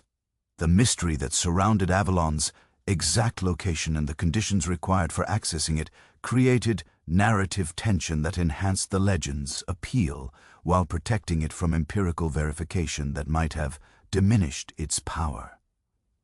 The island's concealment behind mists and magical barriers ensured that it remained forever just beyond reach, close enough to inspire hope, but distant enough to maintain its otherworldly character. This balance between accessibility and mystery created optimal conditions for imaginative engagement, allowing audiences to feel that Avalon might be real while acknowledging that it existed, primarily in the realm of spiritual aspiration rather than geographical fact. The synthesis of pagan and Christian elements in Avalon's legend created a unique theological framework that could appeal to audiences with diverse religious backgrounds while maintaining coherent spiritual meaning. The island's combination of Celtic, nature magic, and Christian miraculous healing provided a model for religious syncretism that honored ancient traditions while embracing new spiritual insights. This theological flexibility allowed Avalon's legend to survive religious changes that destroyed purely pagan mythologies while remaining distinct from purely Christian narratives that lacked the mystical complexity that made the island's story compelling. The democratic aspects of Avalon's legend, particularly the concept that access to otherworldly healing could be achieved through spiritual worthiness rather than social status or material wealth, provided hope for common people who were excluded from the privileges enjoyed by noble classes. The island's guardians evaluated visitors based on their moral character and genuine need rather than their political connections or economic resources, creating a meritocratic paradise that contrasted sharply with the hierarchical societies that most people experienced in their daily lives. This egalitarian element made Avalon's legend particularly appealing to audiences who yearned for justice and recognition of their inherent human dignity. The continuing relevance of Avalon's themes in contemporary storytelling demonstrates the legend's enduring power to address fundamental human concerns that transcend specific historical periods or cultural contexts. The mystical island's promise of healing, redemption, and heroic return continues to inspire narratives that help audiences cope with personal suffering and social injustice while maintaining hope for eventual resolution of their difficulties. The archetype of the hidden sanctuary, where time moves differently and all wounds can heal, provides a framework for exploring themes of trauma recovery, spiritual development, and the possibility of transformation that resonates with modern psychological understanding. Arthur's story, preserved and amplified through Avalon's mystical framework, has become the ultimate tale of hope triumphant over despair, justice delayed but not denied, and the promise that true greatness never completely disappears from the world. The once and future king rests still in his crystal chamber, surrounded by the 9 sisters, healing arts and the Grail's divine grace, waiting for the moment when Britain's need becomes so desperate that only his return can restore the light that once shone from Camelot's towers. In this eternal promise lies the deepest magic of Avalon, not in its supernatural properties or otherworldly beauty, but in its assurance that somewhere beyond the mists of time and sorrow heroes sleep but do not die, and that the morning will come when they wake once more to serve the light.